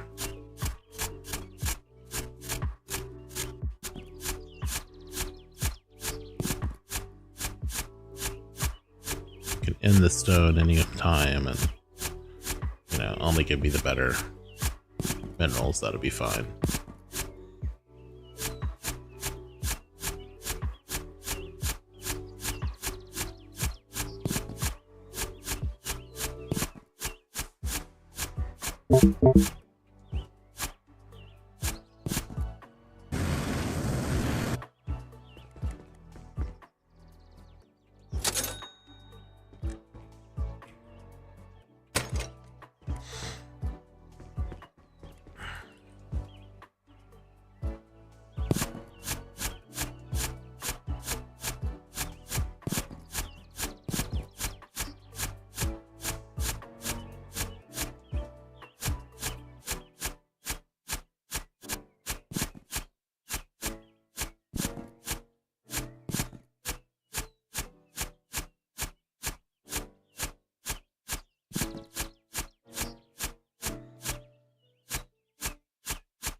Alright, we'll take the battery upgrade.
I have to start worrying about fall damage before long.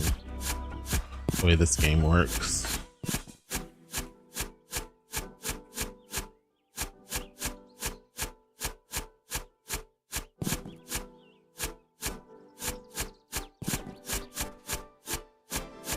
We're only 6 meters deep. It feels like we should be at least 10. Of course, I've lost track of time, so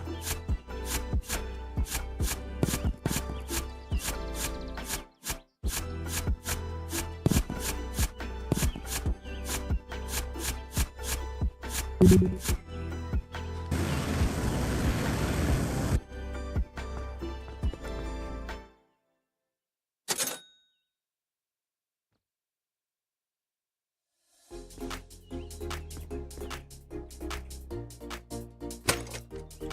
jetpack upgrade.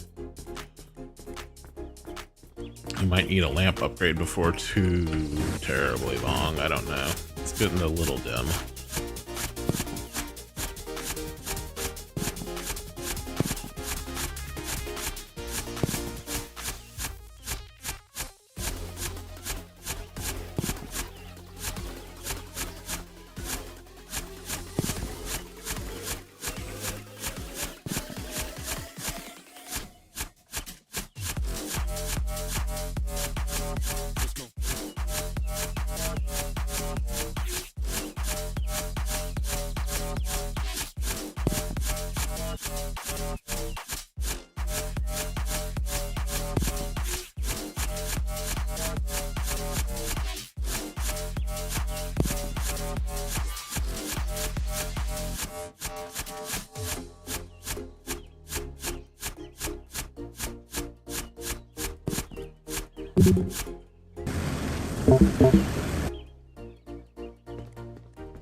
Good music to try and dig to. Kind of gives a driving beat. Keeps you going. High BPM.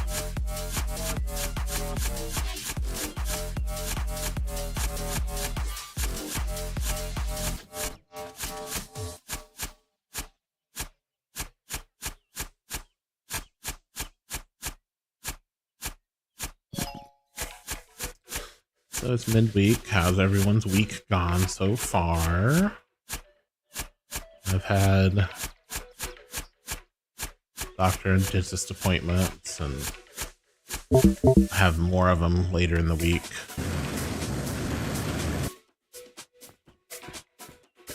And next week already, so been busy with that.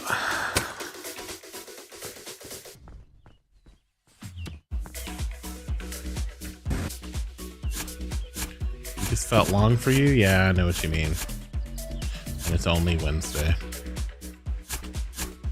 I will say we've seen a so our family, we have some extended family that moved out of state, but their kids we occasionally play online games with still.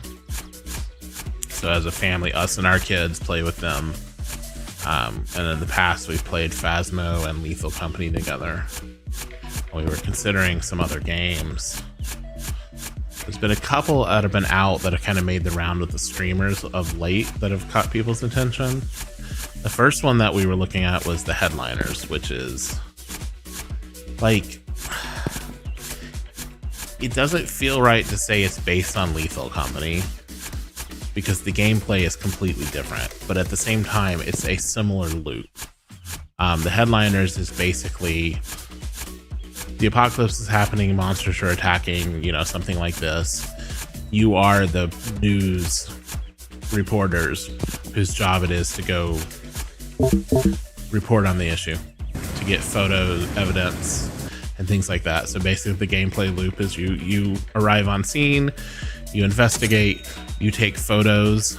The amount you get for the photo depends on the content of the photo, and you have a dollar quota that you're trying to hit each time, and you have so many rounds, so many attempts basically. So 3 attempts to make your quota, and the whole thing is, you know, obviously it's a hazardous job with the monsters and everything else, and you've got to make it back safely, or at least your camera has to make it back. So if you die, your your compadres, basically your compatriots, can grab your camera and take it back, and your shots will still get credited. But if your camera doesn't make it back, you get no credit for the shots you took. It's got some interesting gameplay mechanics. You show up on site, you go into a building, but then at a certain point in time, bigger threats spawn outside and you can get more money for them. It does look fun. One of the downsides to it, I would say, is it's definitely on the chaos side of things, by which I mean it's balanced towards chaos and shenanigans. The monsters are not really made to be survivable necessarily. Some of the monsters, if you encounter them, there's no defense that you have against them. There's no survivability, especially when one of the big ones spawns and is like camping your helicopter or something like that. You're kind of nothing you can do about it. That's just the nature of the game, basically, from everything I've seen.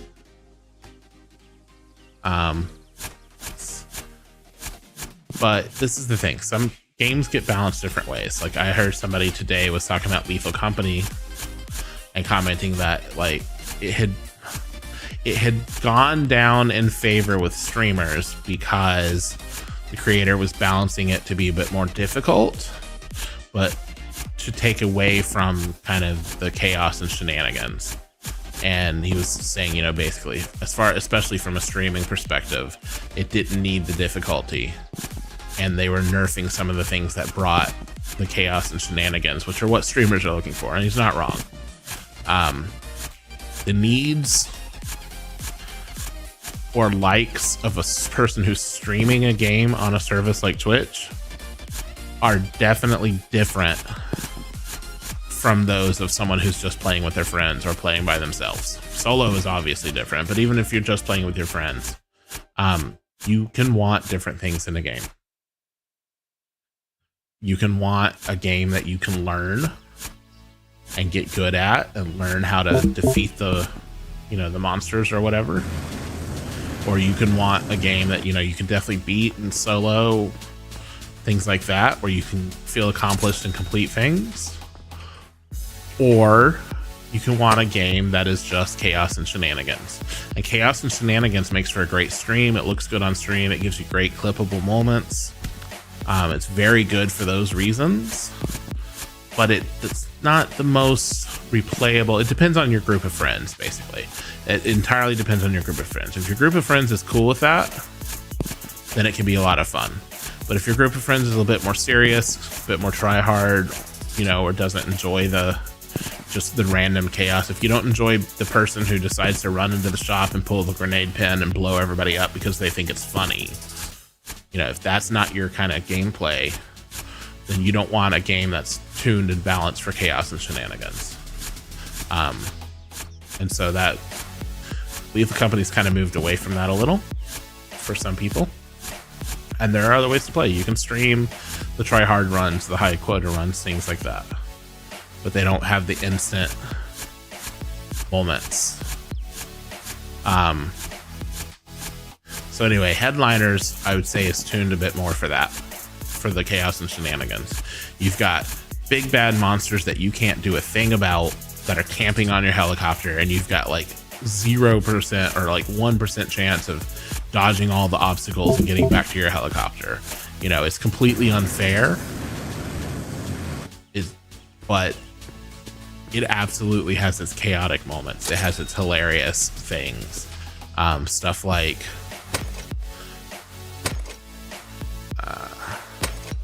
it has moments like, oh, you want to make a photo better? Well, pick up the leg of somebody and throw it into the photo so you get more points because there's a body part in the photo. Also, there's the entire fact that when you get damaged, you can be severely damaged and survive but lose an arm or lose a leg. And if you lose the leg, for example, you can't sprint anymore. You know, shenanigans like that, which are pretty funny, honestly, but part of the gameplay. So that one looked fun, and we definitely had that on our radar as one that we were considering. But then this new one came out very recently called Repo, R-E-P-O. It's retrieval, extraction, profit operations, basically. It is very much more directly a Lethal Company like game because it has the whole retrieve items and extract them. But it definitely has its own twist on things. It is also currently tuned for shenanigans and chaos. But it takes its own take on a lot of the things. For one, it adds in an entire physics based gameplay. So there's no picking up items and putting them in your pockets. Instead, you're a robot, you've got a tractor beam, you pick up the object and float it to where you want it to go. And the object is physics based. And importantly, every time you knock the item into anything, the item loses value. And this becomes an important gameplay mechanic. We've seen people find a $20,000 thing that by the time they got it back to the drop-off location was worth like $5,000 because they kept banging into stuff.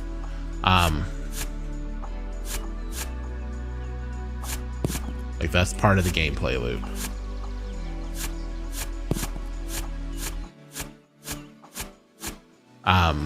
So there's a lot of chaos that can be had there, especially because there are objects that are too heavy for you to lift, at least at the beginning, until you get some strength upgrades. But you can do some team lifts, which are, you know, difficult to coordinate, but will let you lift things that you couldn't lift by yourself.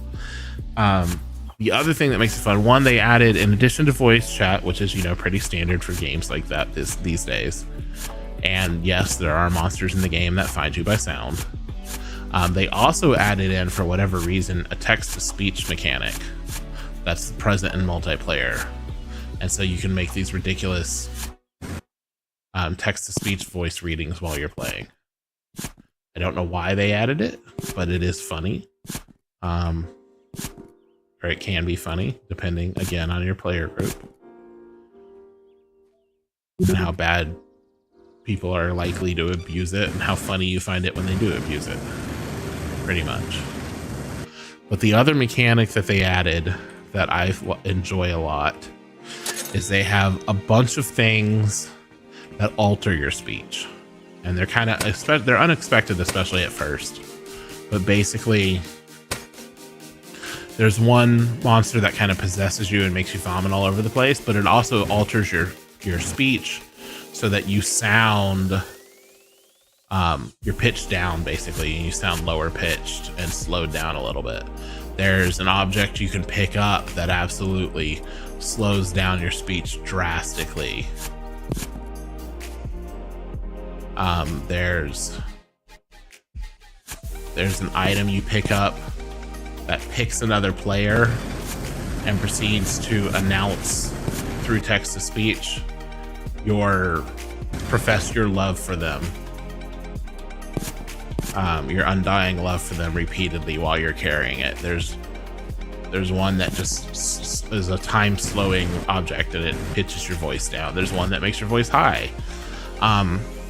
These are things that they're there for multiplayer, and they're there to make funny moments, basically.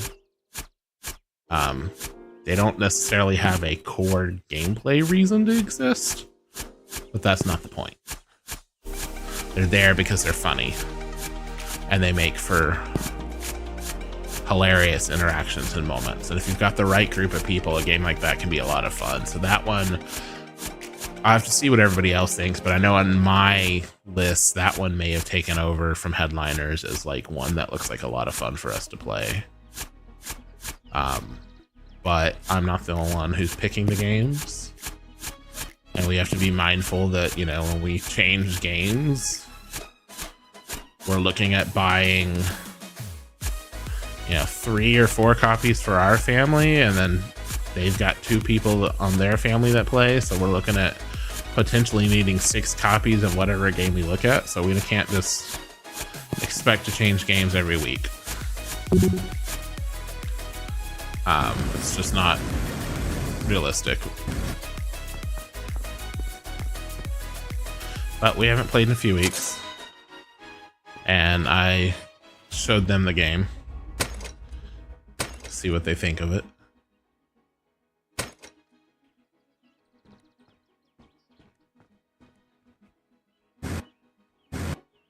So I'm a little hopeful.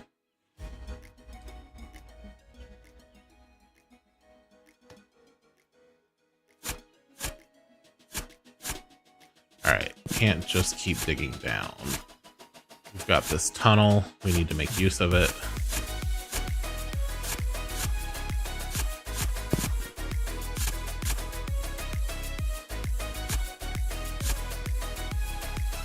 What am I hitting on?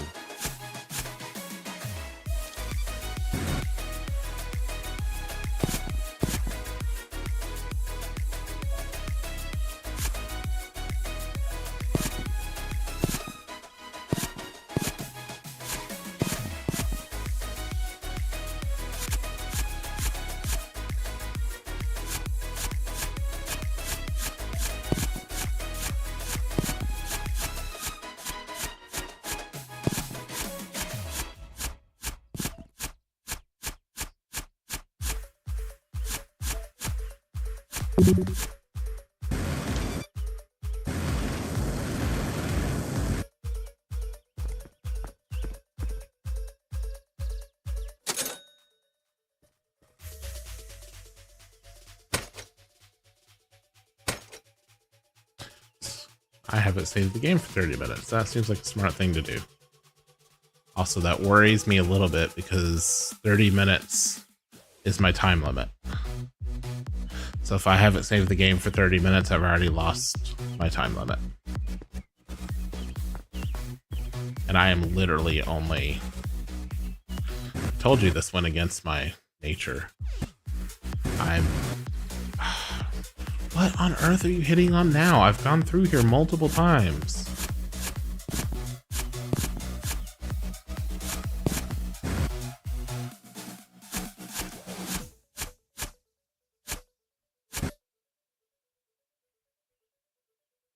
Anyway, I'm only 20 meters, so I'm 1/5 of the way, and I'm at time.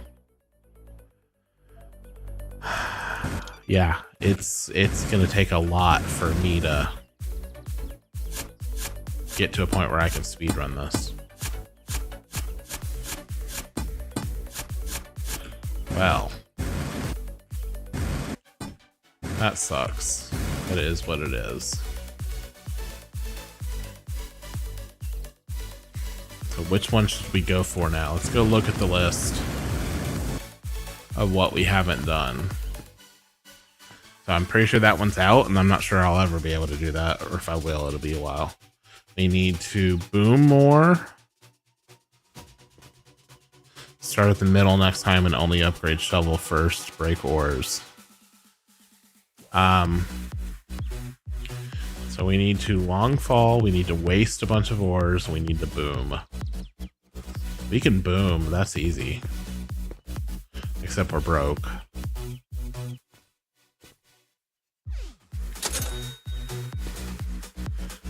Long fall is doable. Special ore is just a matter of looking for it. So, yeah. I think we need to dig up. I think we need to decide if we want to dig up all of the yard this time.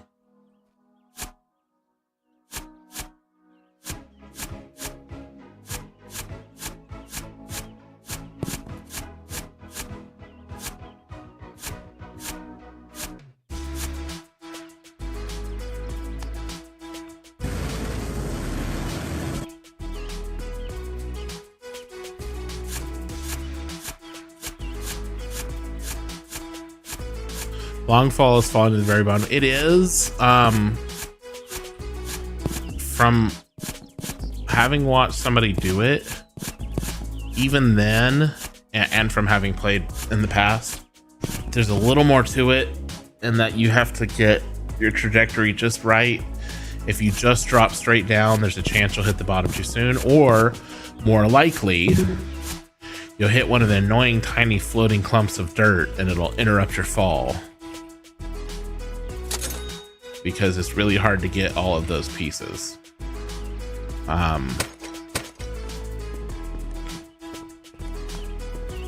That's my take on it, at least. But it's definitely just an issue of, like, to be able to try it, you've got to have a hole going all the way down. Yeah, I agree with you there.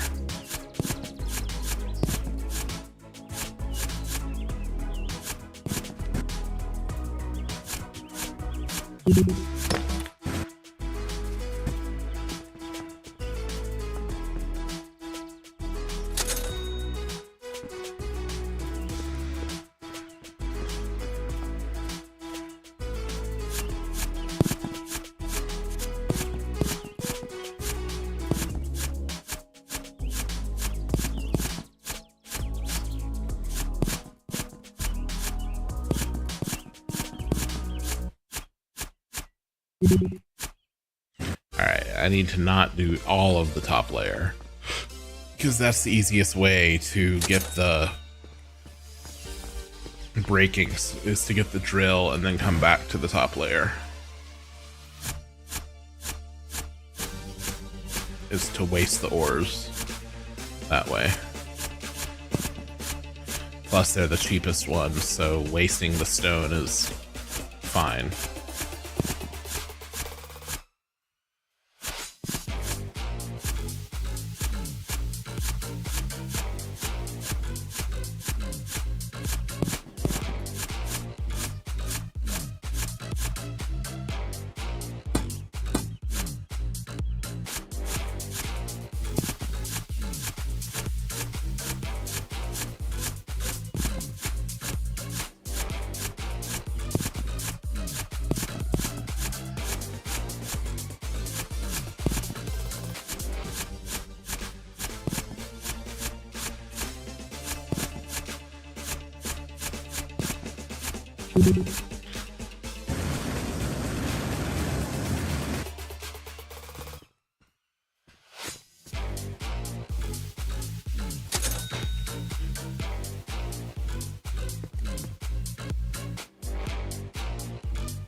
So I'm kind of curious, what is the last movie you saw in a theater? And do you feel that your movie watching habits have changed over the last, let's say, 5 or 10 years? I don't remember is my answer. I honestly don't remember the last movie I saw in a theater. It's been that long. And I do feel like my habits have changed, and I don't know how much of it's getting older, being more conscious about money. I know, for example, if the whole family wants to go to a movie, that means we have to put our dogs up, and our dogs definitely do not like being put up, you know, caged while we're gone. They go nuts. So it takes a lot for us to be willing to go through that process, essentially. Also, as our kids got older, you know, finding a movie that everybody wanted to watch has become harder. But also fatigue from movies. I don't watch as many movies as I used to. I've been using some apps to track what I watch, and I can tell you for a fact I don't watch movies very often anymore. And Marvel fatigue really got to me, to the point where when the Marvel movies started coming out, we saw like all of them and we were loving it, and it felt like they weren't coming out fast enough, you know, that kind of thing. Whereas now I've lost track of the number of them I haven't seen. And in a similar vein, Star Wars movies. I was a huge Star Wars nerd, especially growing up. I was a huge Star Wars nerd. And The idea that there's entire series and entire movies that I haven't even tried to watch, high school me would not be able to fathom that, you know. And it's like, it's not that I have anything against them, I just have other things to do, and they're not very high up on my priority list. They don't get me excited anymore. You know, like the original 3 Star Wars. Yeah, I know what you mean. Hey, look, that was one of the special wars. I know exactly what you mean. I only is a strong word for me, but I definitely prefer them. In my mind, those are the main Star Wars. I was still in high school when Phantom Menace came out, and for Phantom Menace, I saw the midnight or like the 12:10 showing, basically. Stood in line and saw it and all of, you know, all that, which was a feat for me at the time because, let me tell you, I grew up in a very conservative household and we weren't allowed to go to the theater, so for me to see a midnight showing involves spending the night over at a friend's house and other stuff. So there were some logistics that had to be worked out for that to happen, let me tell you. But I saw it and I enjoyed it, not as much as the original. So I came to, it's like I said, I say that I was a fan, and I am. But at the same time, I came to Star Wars a little late, a little weird. Like I said, I grew up with very conservative parents. So I saw Star Trek growing up, watched it on TV, and always just kind of assumed that Star Wars would kind of be off limits because of the wars in the name. And so I never knew much about it and never investigated it much. Then there came a point where the trilogy was available on VHS in Circuit City, had a special for it, like $20 or something. I don't remember what the actual price was, but Circuit City was running a special for the entire trilogy on VHS as a pack. And I decided I wanted it because it sounded interesting and I didn't know much about it. And so I was, I have a sister and a brother who've got, you know, more than 20 years on me. So I would sometimes spend some time with them as a kid. And so I was with my sister and my parents were picking me up. We were meeting them at a restaurant and there was a Circuit City next door, basically. And so I ran over through the parking lot, ran to Circuit City and bought the trilogy before my parents picked me up and took it home and watched it. And that was my introduction to Star Wars, was the original trilogy on VHS. And then when the special editions came out, I had the special editions. And unlike a lot of people, I didn't mind most, no, I can't say all, but most of the special edition enhancements did not bother me. I liked some of the extended extra scene bits that they added. I thought some of the extra CGI and stuff, and the extra extended length scenes for intros for stuff, I thought they added to it. I thought they made it visually better. Now, obviously, there are certain things like Han shooting first. You know, there was definitely some meddling where there shouldn't have been. But just visually and stuff, I liked them. I was never a purist who hated those. But, yeah.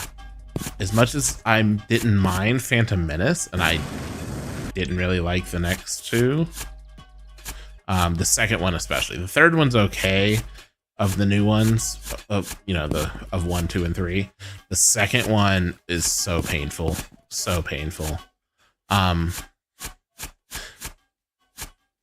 As much as I didn't mind them, like you say, they weren't OG Star Wars.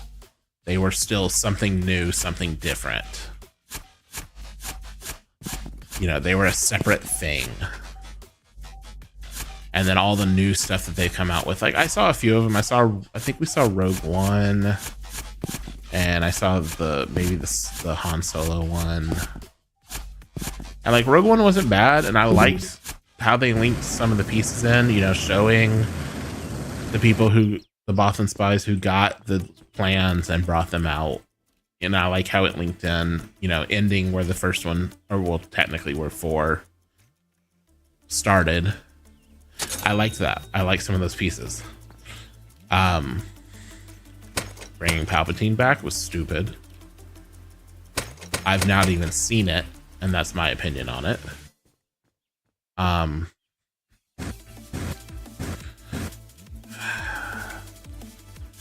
I haven't finished the Ren saga, so I don't know how that resolves. It was okay, but I wasn't loving what they did with it, but it could have been worse. So I reserve judgment there, honestly. But I just kind of, you know, they're just meh. They weren't exciting. They weren't things I had to go see. You know, they're in the I'll get around to it if I get around to it someday at home kind of moment. They're not the I need to see it in theaters. The last movies that I remember seeing, I know we went and saw Oppenheimer in theater because I wanted to, and honestly, it wasn't worth it.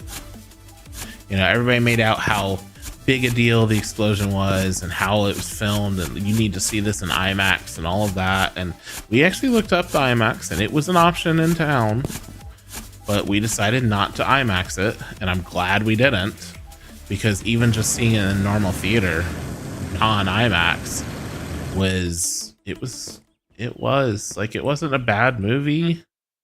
It wasn't as the visual spectacle they sold it to be either, and it was. I know my wife didn't particularly enjoy it, but I enjoyed it because of the subject matter, Oppenheimer and all that. Because I'm a wonk who's familiar with the Manhattan Project and some of the details of what went on, and I understand the science to some degree. But the movie itself, it was okay. It wasn't a bad movie. It was a good biopic piece, and you know, I enjoyed some of the pieces of it, but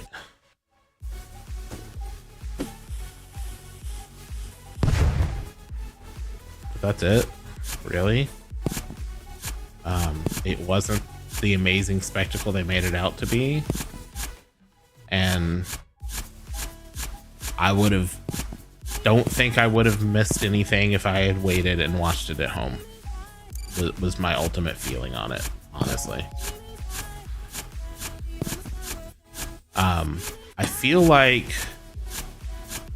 we saw the first Dune in theaters, and I'm not 100% on that, but I feel like we did, but I can't remember for sure if we did or if we waited until that came to home video. So I don't know. That would have been the only other thing that I can think of that we would have seen recently. There's only been a few things that we've looked at and we're like, I want to see that in theater. You know, it's few and far between nowadays. I think some of it is that home has gotten better. You saw it when it streamed on HBO Max. Yeah, I'm thinking that's what we did too. I'm not positive. It's been long enough that I legitimately don't remember.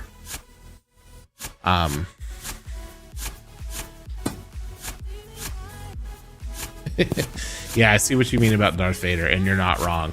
Darth Vader was much more interesting before we had whiny Anakin and creepy teenage romance Anakin, and yeah.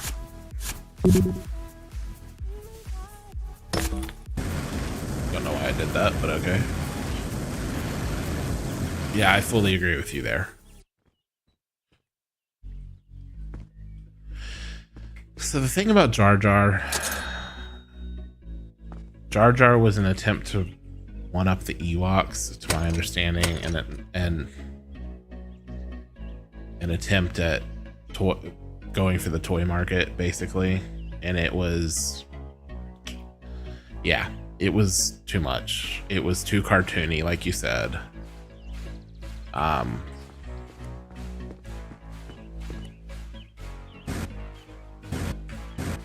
Not my favorite part either. Jar Jar feels very jarringly out of place in my mind. The pod racing, which is another thing people hate on, no issues with the pod racing. No issues with the pod racing at all. Liked it when I saw it, still enjoy it. Think it's a reasonable part of the story. Plays into Force abilities. Zero issues with the pod racing. There's a lot of people who've said it felt out of place and forced and all of this. I don't agree with them. But Jar Jar, yeah. Although I am a fan, I'm not sure I'm a true believer, but I am definitely a fan of the Sith Jar Jar theory. That Jar Jar is a Sith all along, is one of the masterminds.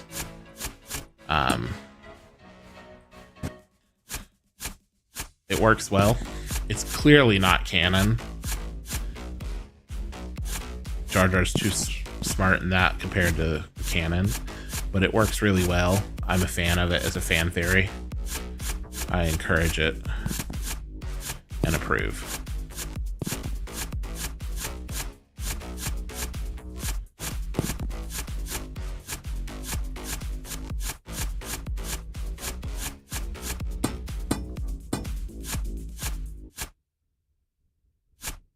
Yes, you're not wrong.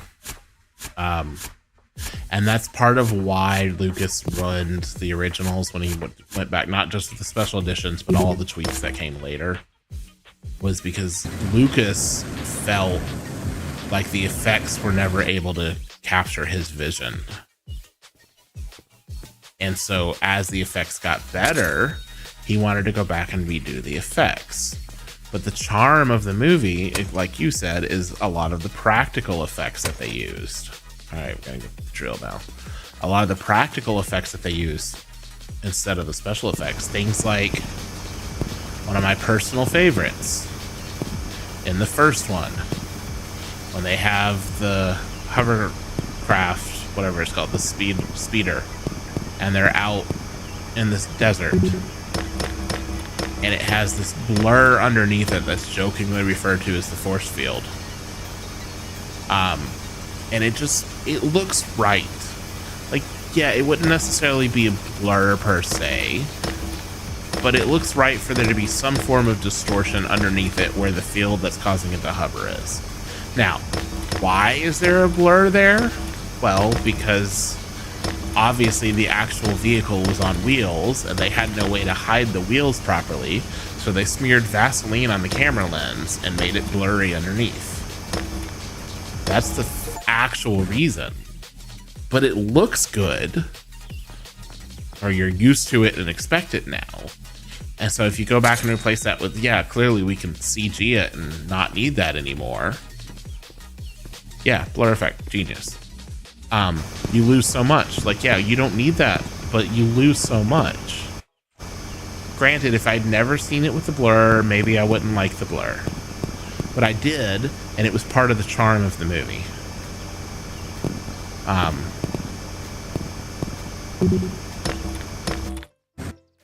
So to take it out later just because you can, I think is a mistake. One of the great ironies, and this is always the way it happens, one of the great ironies is that Lucas is on record as being very vehemently against directors being able to go back and change their films and modify them from the released versions, basically, and tweak them. Like I'd have to look up the specifics, but I'm pretty sure like he said something in Congress about it, or about the Library of Congress about it, something. Anyway, he was very vehemently against it, stating that, you know, once it was released in the form it was released, that belonged to the public, not to the director anymore.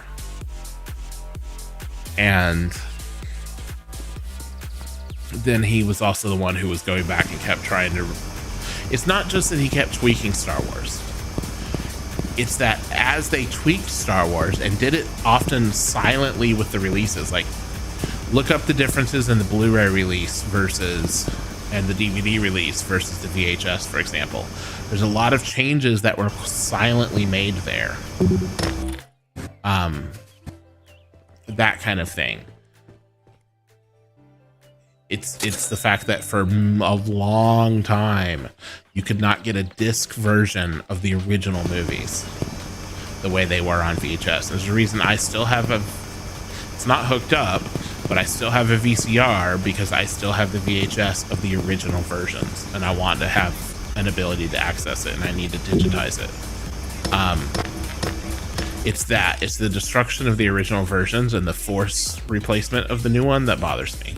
It's not that he wanted to update things. That's fine, but make it director's edition, make it special edition. Don't replace the original.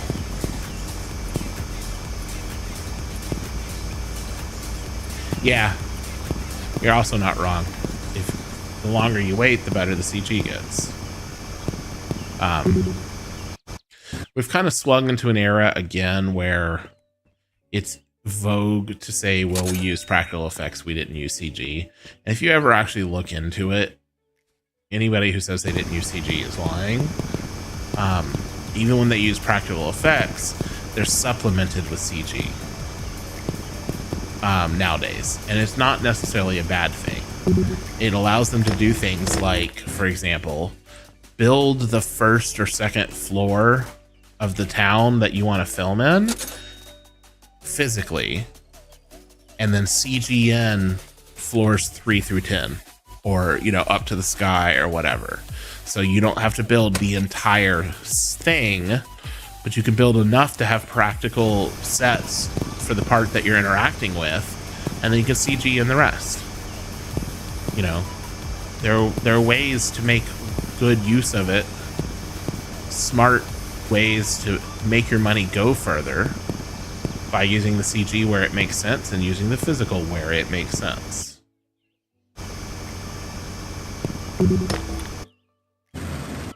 I'm not all anti-CG, but CG, as everybody knows, doesn't always age well.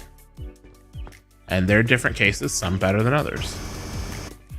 Ironically, sometimes the less fancy, the better it ages.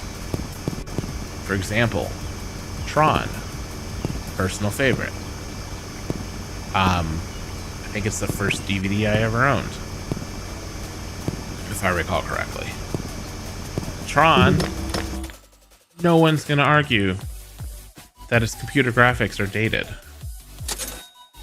but they're perfectly right for the movie.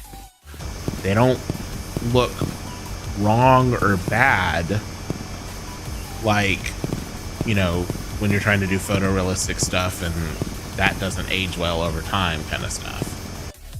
Tron wasn't going for photorealistic. It was going for a computer generated world, and it looks perfect. It's an old computer generated world.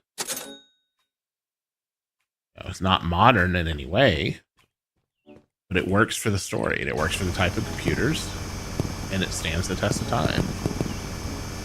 You don't look at it and cringe. Not the same way as when you're looking at I'm trying to think what are some good examples of bad CG that have aged are. I don't know, Rain of Fire maybe, or I'm trying to think of some of the other ones that just didn't age well.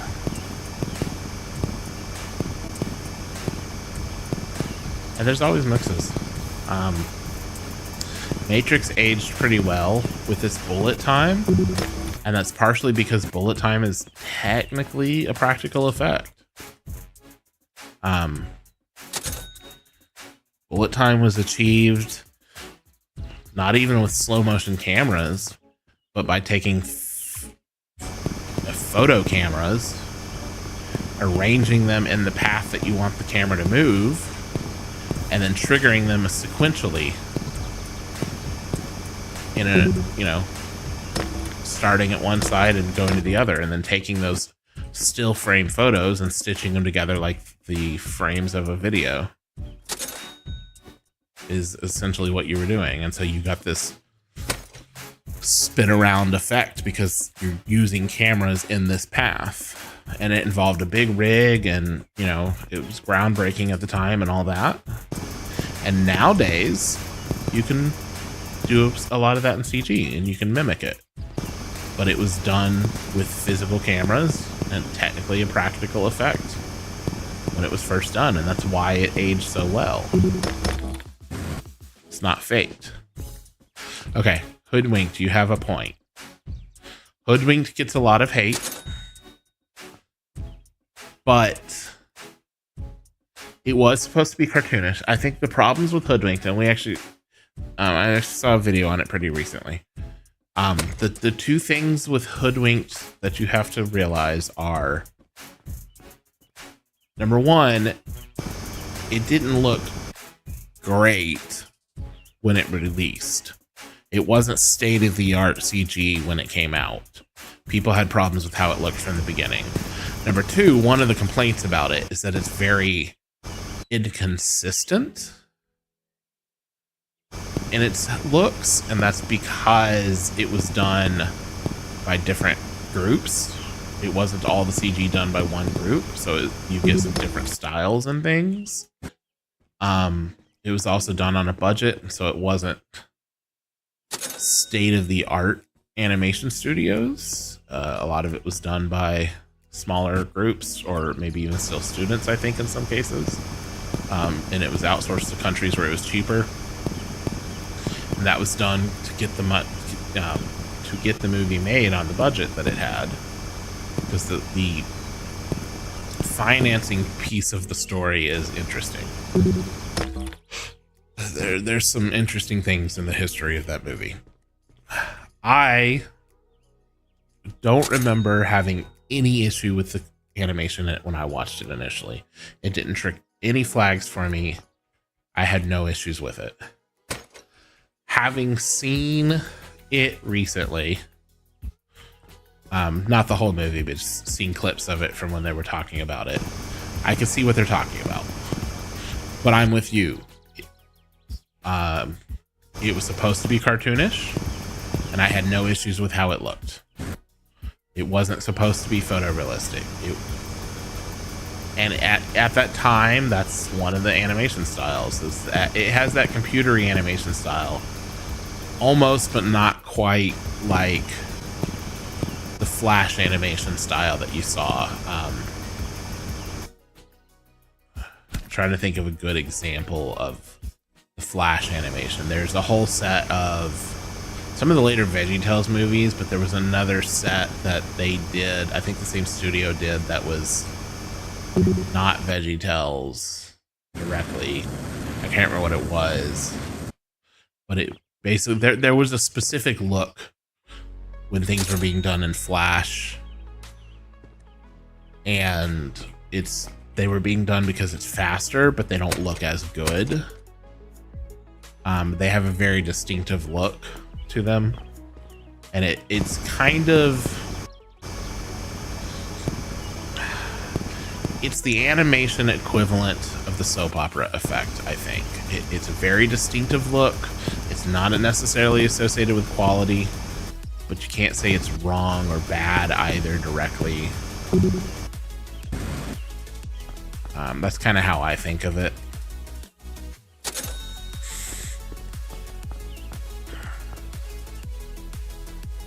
All right, let's get down here and get some more big money.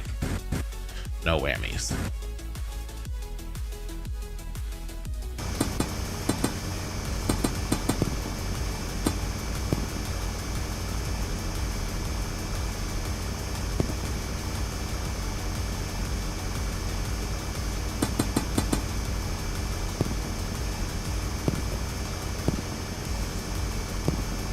And if you get the big money, no whammies, you're old and you should probably take some ibuprofen. I bet your back hurts.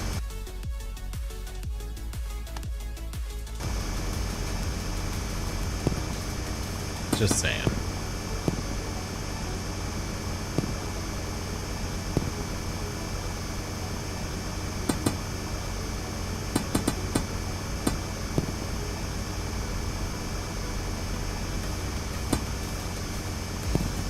that technically predates me, but I'm aware of it.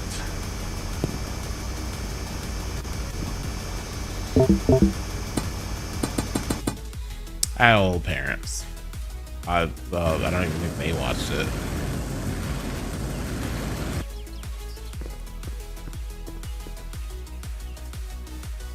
But my parents had me when they were old. So I grew up with things that are older than you would expect from my age, basically, is the best way to put it. My mom was 40 when she had me, which is why I have siblings who have 20 years on me. And why I grew up listening to music from the 40s and 50s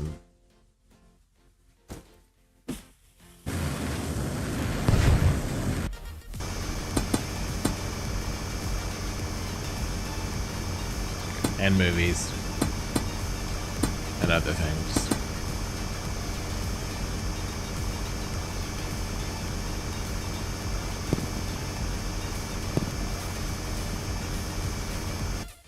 Okay, did we get the one I wanted to get?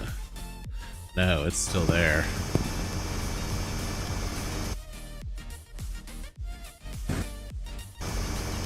Not far though.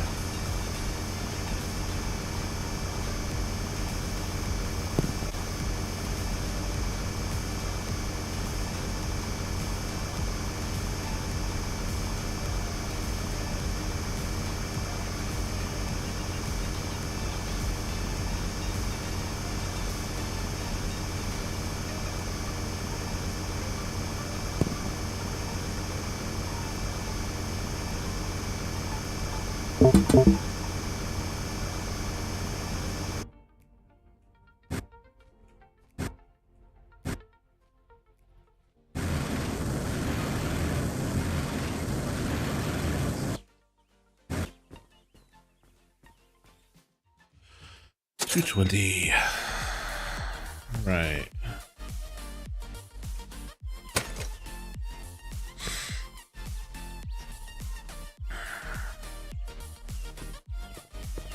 Tried to get around that side to get the one silver that's stuck there, and not having a lot of success.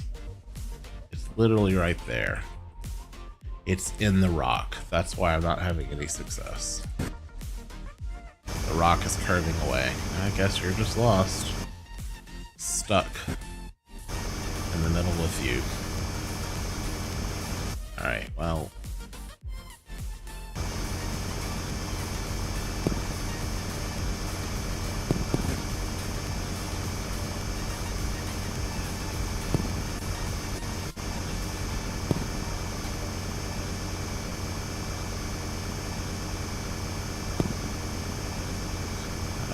Gold for sure.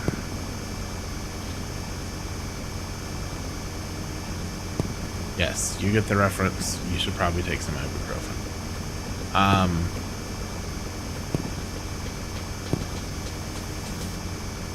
Yeah. With money, no whammies. A lot of other similar things.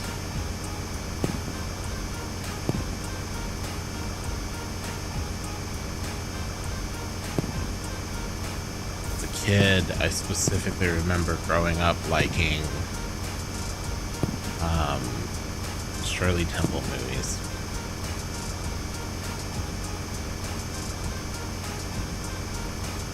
I remember nothing about any of them at this point, but I know I went through a phase where I watched most of them.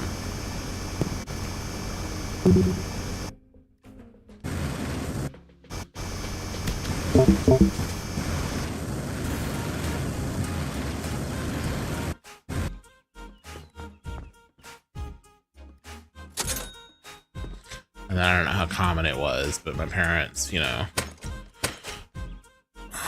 all the cowboy movies, all the World War II movies, that kind of thing.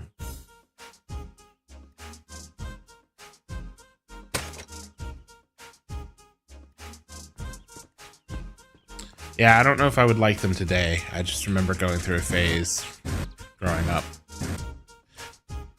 of watching them. I'm pretty sure my mom showed them to me, and then I just, you know, ran with it. Of course, I remember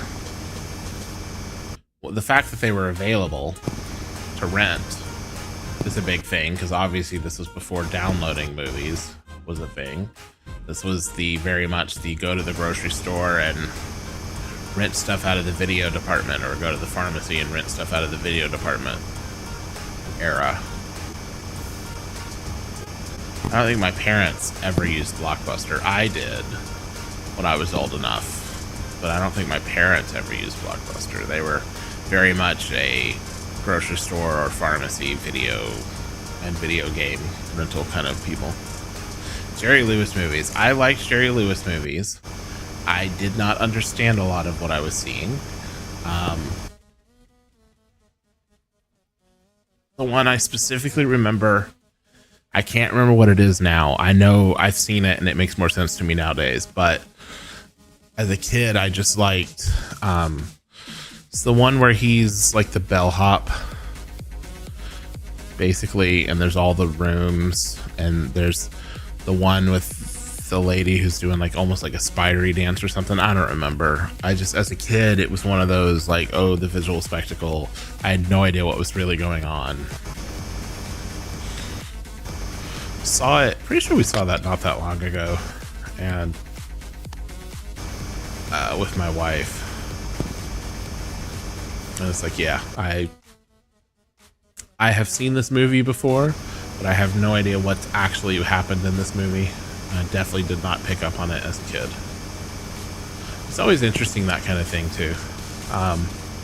It's not just movies that works with either, it's books. The Bellboy, yeah, that's the one. It's not just movies, it's books. So when I was growing up, in my room was a bookcase that was fully stocked with books. And I assume that most of them were hand-me-downs from my siblings or relatives or some. I know some of them were like old textbooks that came from my uncle, who was maintenance at a school, and so got some of like the English or literature textbooks, and they were getting rid of them, and so I had all these textbooks that had all these stories in them and other stuff. There were a lot of other books, and like I said, I don't know where they all came from. I'm pretty sure my parents had not read all of them. But so there was one that I remember I had read when I was younger, and I just thought it was like an interesting story about like a pink stuffed animal and something like that. And like I read the whole book, and it wasn't like I didn't think that I understood it. I had read the book, I understood what all the words were, and I thought I had understood the book. And then I read it again years later and realized that I had missed 90% of the book, because the whole actual story was that the girl's boyfriend had given her this pink poodle stuffed animal, but then took it back because it turned out he was actually smuggling drugs, and he accidentally gave her the one with the drugs in it. But that part was completely lost on the younger me who read it and thought he understood the book.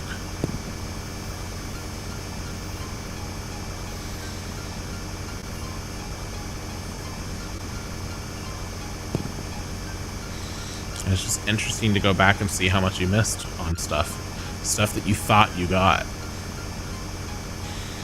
How much stuff just went over your head.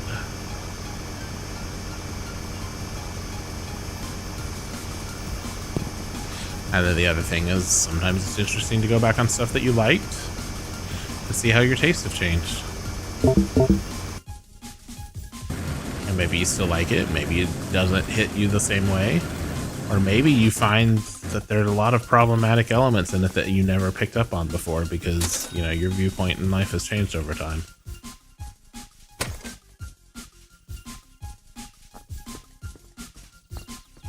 Alright, we didn't even look at our destruction trophy. There it is, wasted. 74 of 50.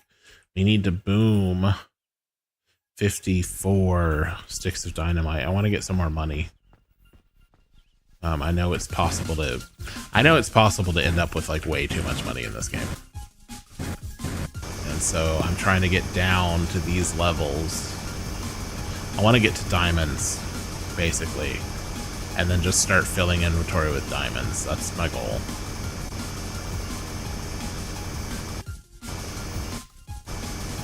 Yes, yes, yes. Oldies that were cleaner, but like you said, once you start actually understanding, you start realizing, no, they weren't. They just didn't use obviously bad language, and your parents were okay with oldies and what they said because they grew up listening to them, and so they don't think of them the same as more explicit modern music, but it's saying the same things. It's just using different words to say it. You know? Yeah, I'm totally there with you.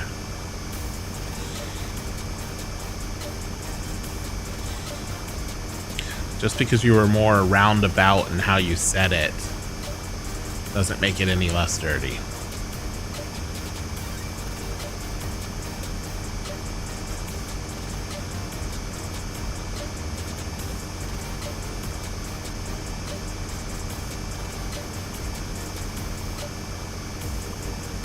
It's like old game shows, you know, and the euphemisms they would have, making whoopee or things like that. Things that are not technically dirty, but are talking about the same thing. Everybody knew what it meant, but it was socially acceptable to say it that way.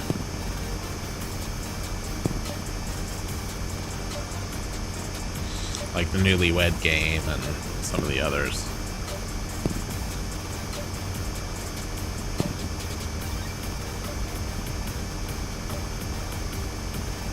The other one was the Match Game.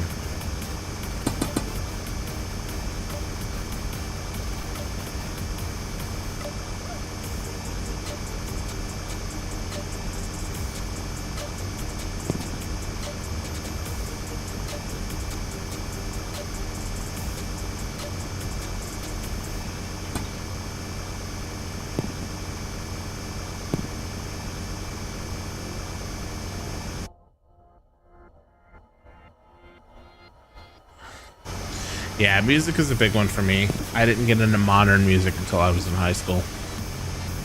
I only listened to oldies with my parents up until high school. And then I was finally introduced to modern music. I remember a friend let me borrow a Smashing Pumpkins tape, and I would listen to it on the tape player while I was taking a bath. And it took me, you know, days to finish it, kind of thing. And then listening to modern radio growing up, finally.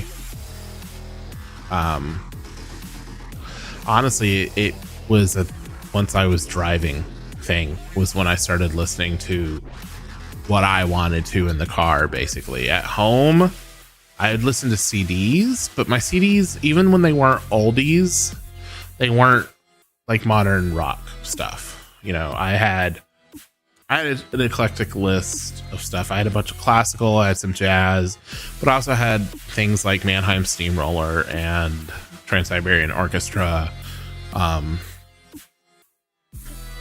Canadian Brass, a whole bunch of other things that aren't oldies, but also aren't the kind of music that people are going to have problems with usually. I'll just say it that way.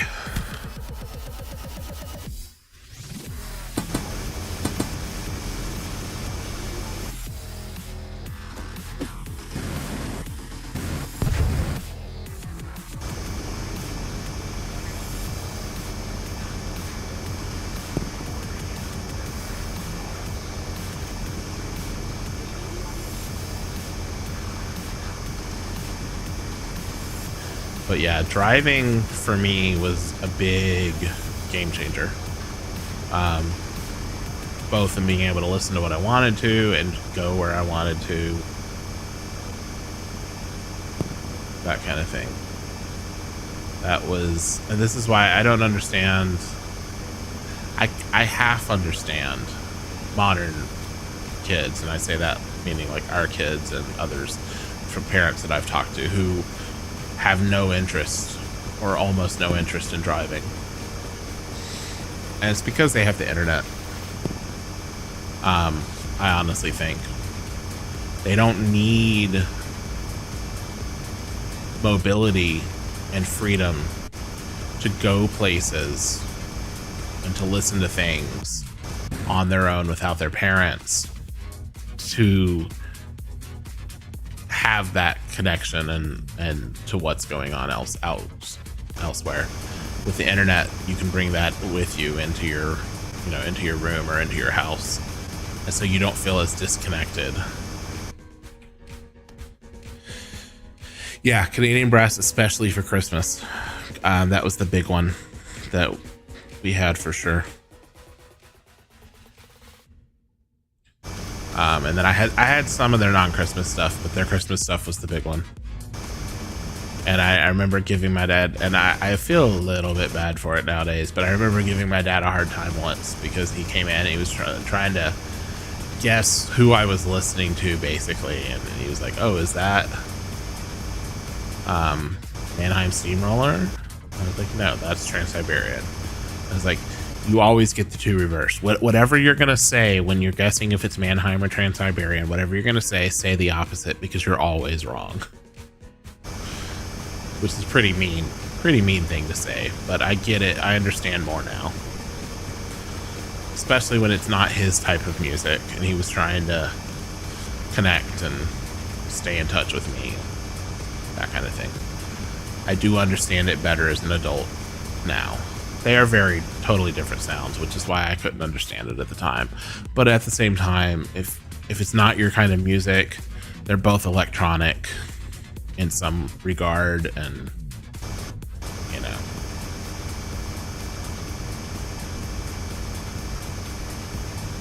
But yeah, they're very different. There's no electric guitar in Mannheim.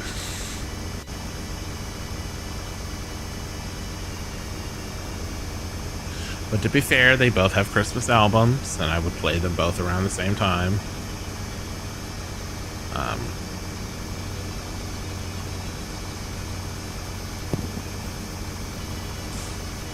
And I didn't mean it as mean as it sounded when I said that to him. I wasn't trying to be mean. It was literally just like, you know, you've got a 0% accuracy rating on these. You would do better to always guess the opposite.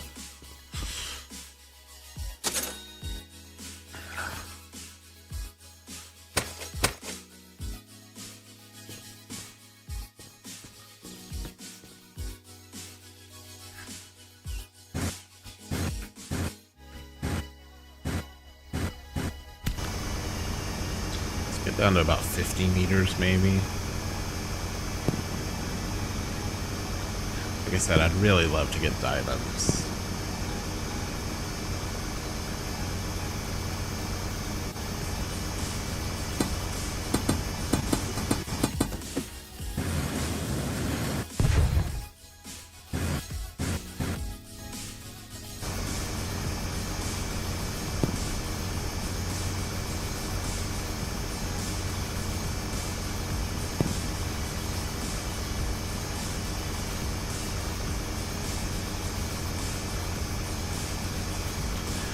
Well, I was hoping to get diamonds, 50 meters, get a bunch of money, but I don't think it's happening tonight. Really, we hit lava rocks, which I'd actually forgotten about, right when I run out of dynamite. Alright, I think we're calling it there for tonight, honestly.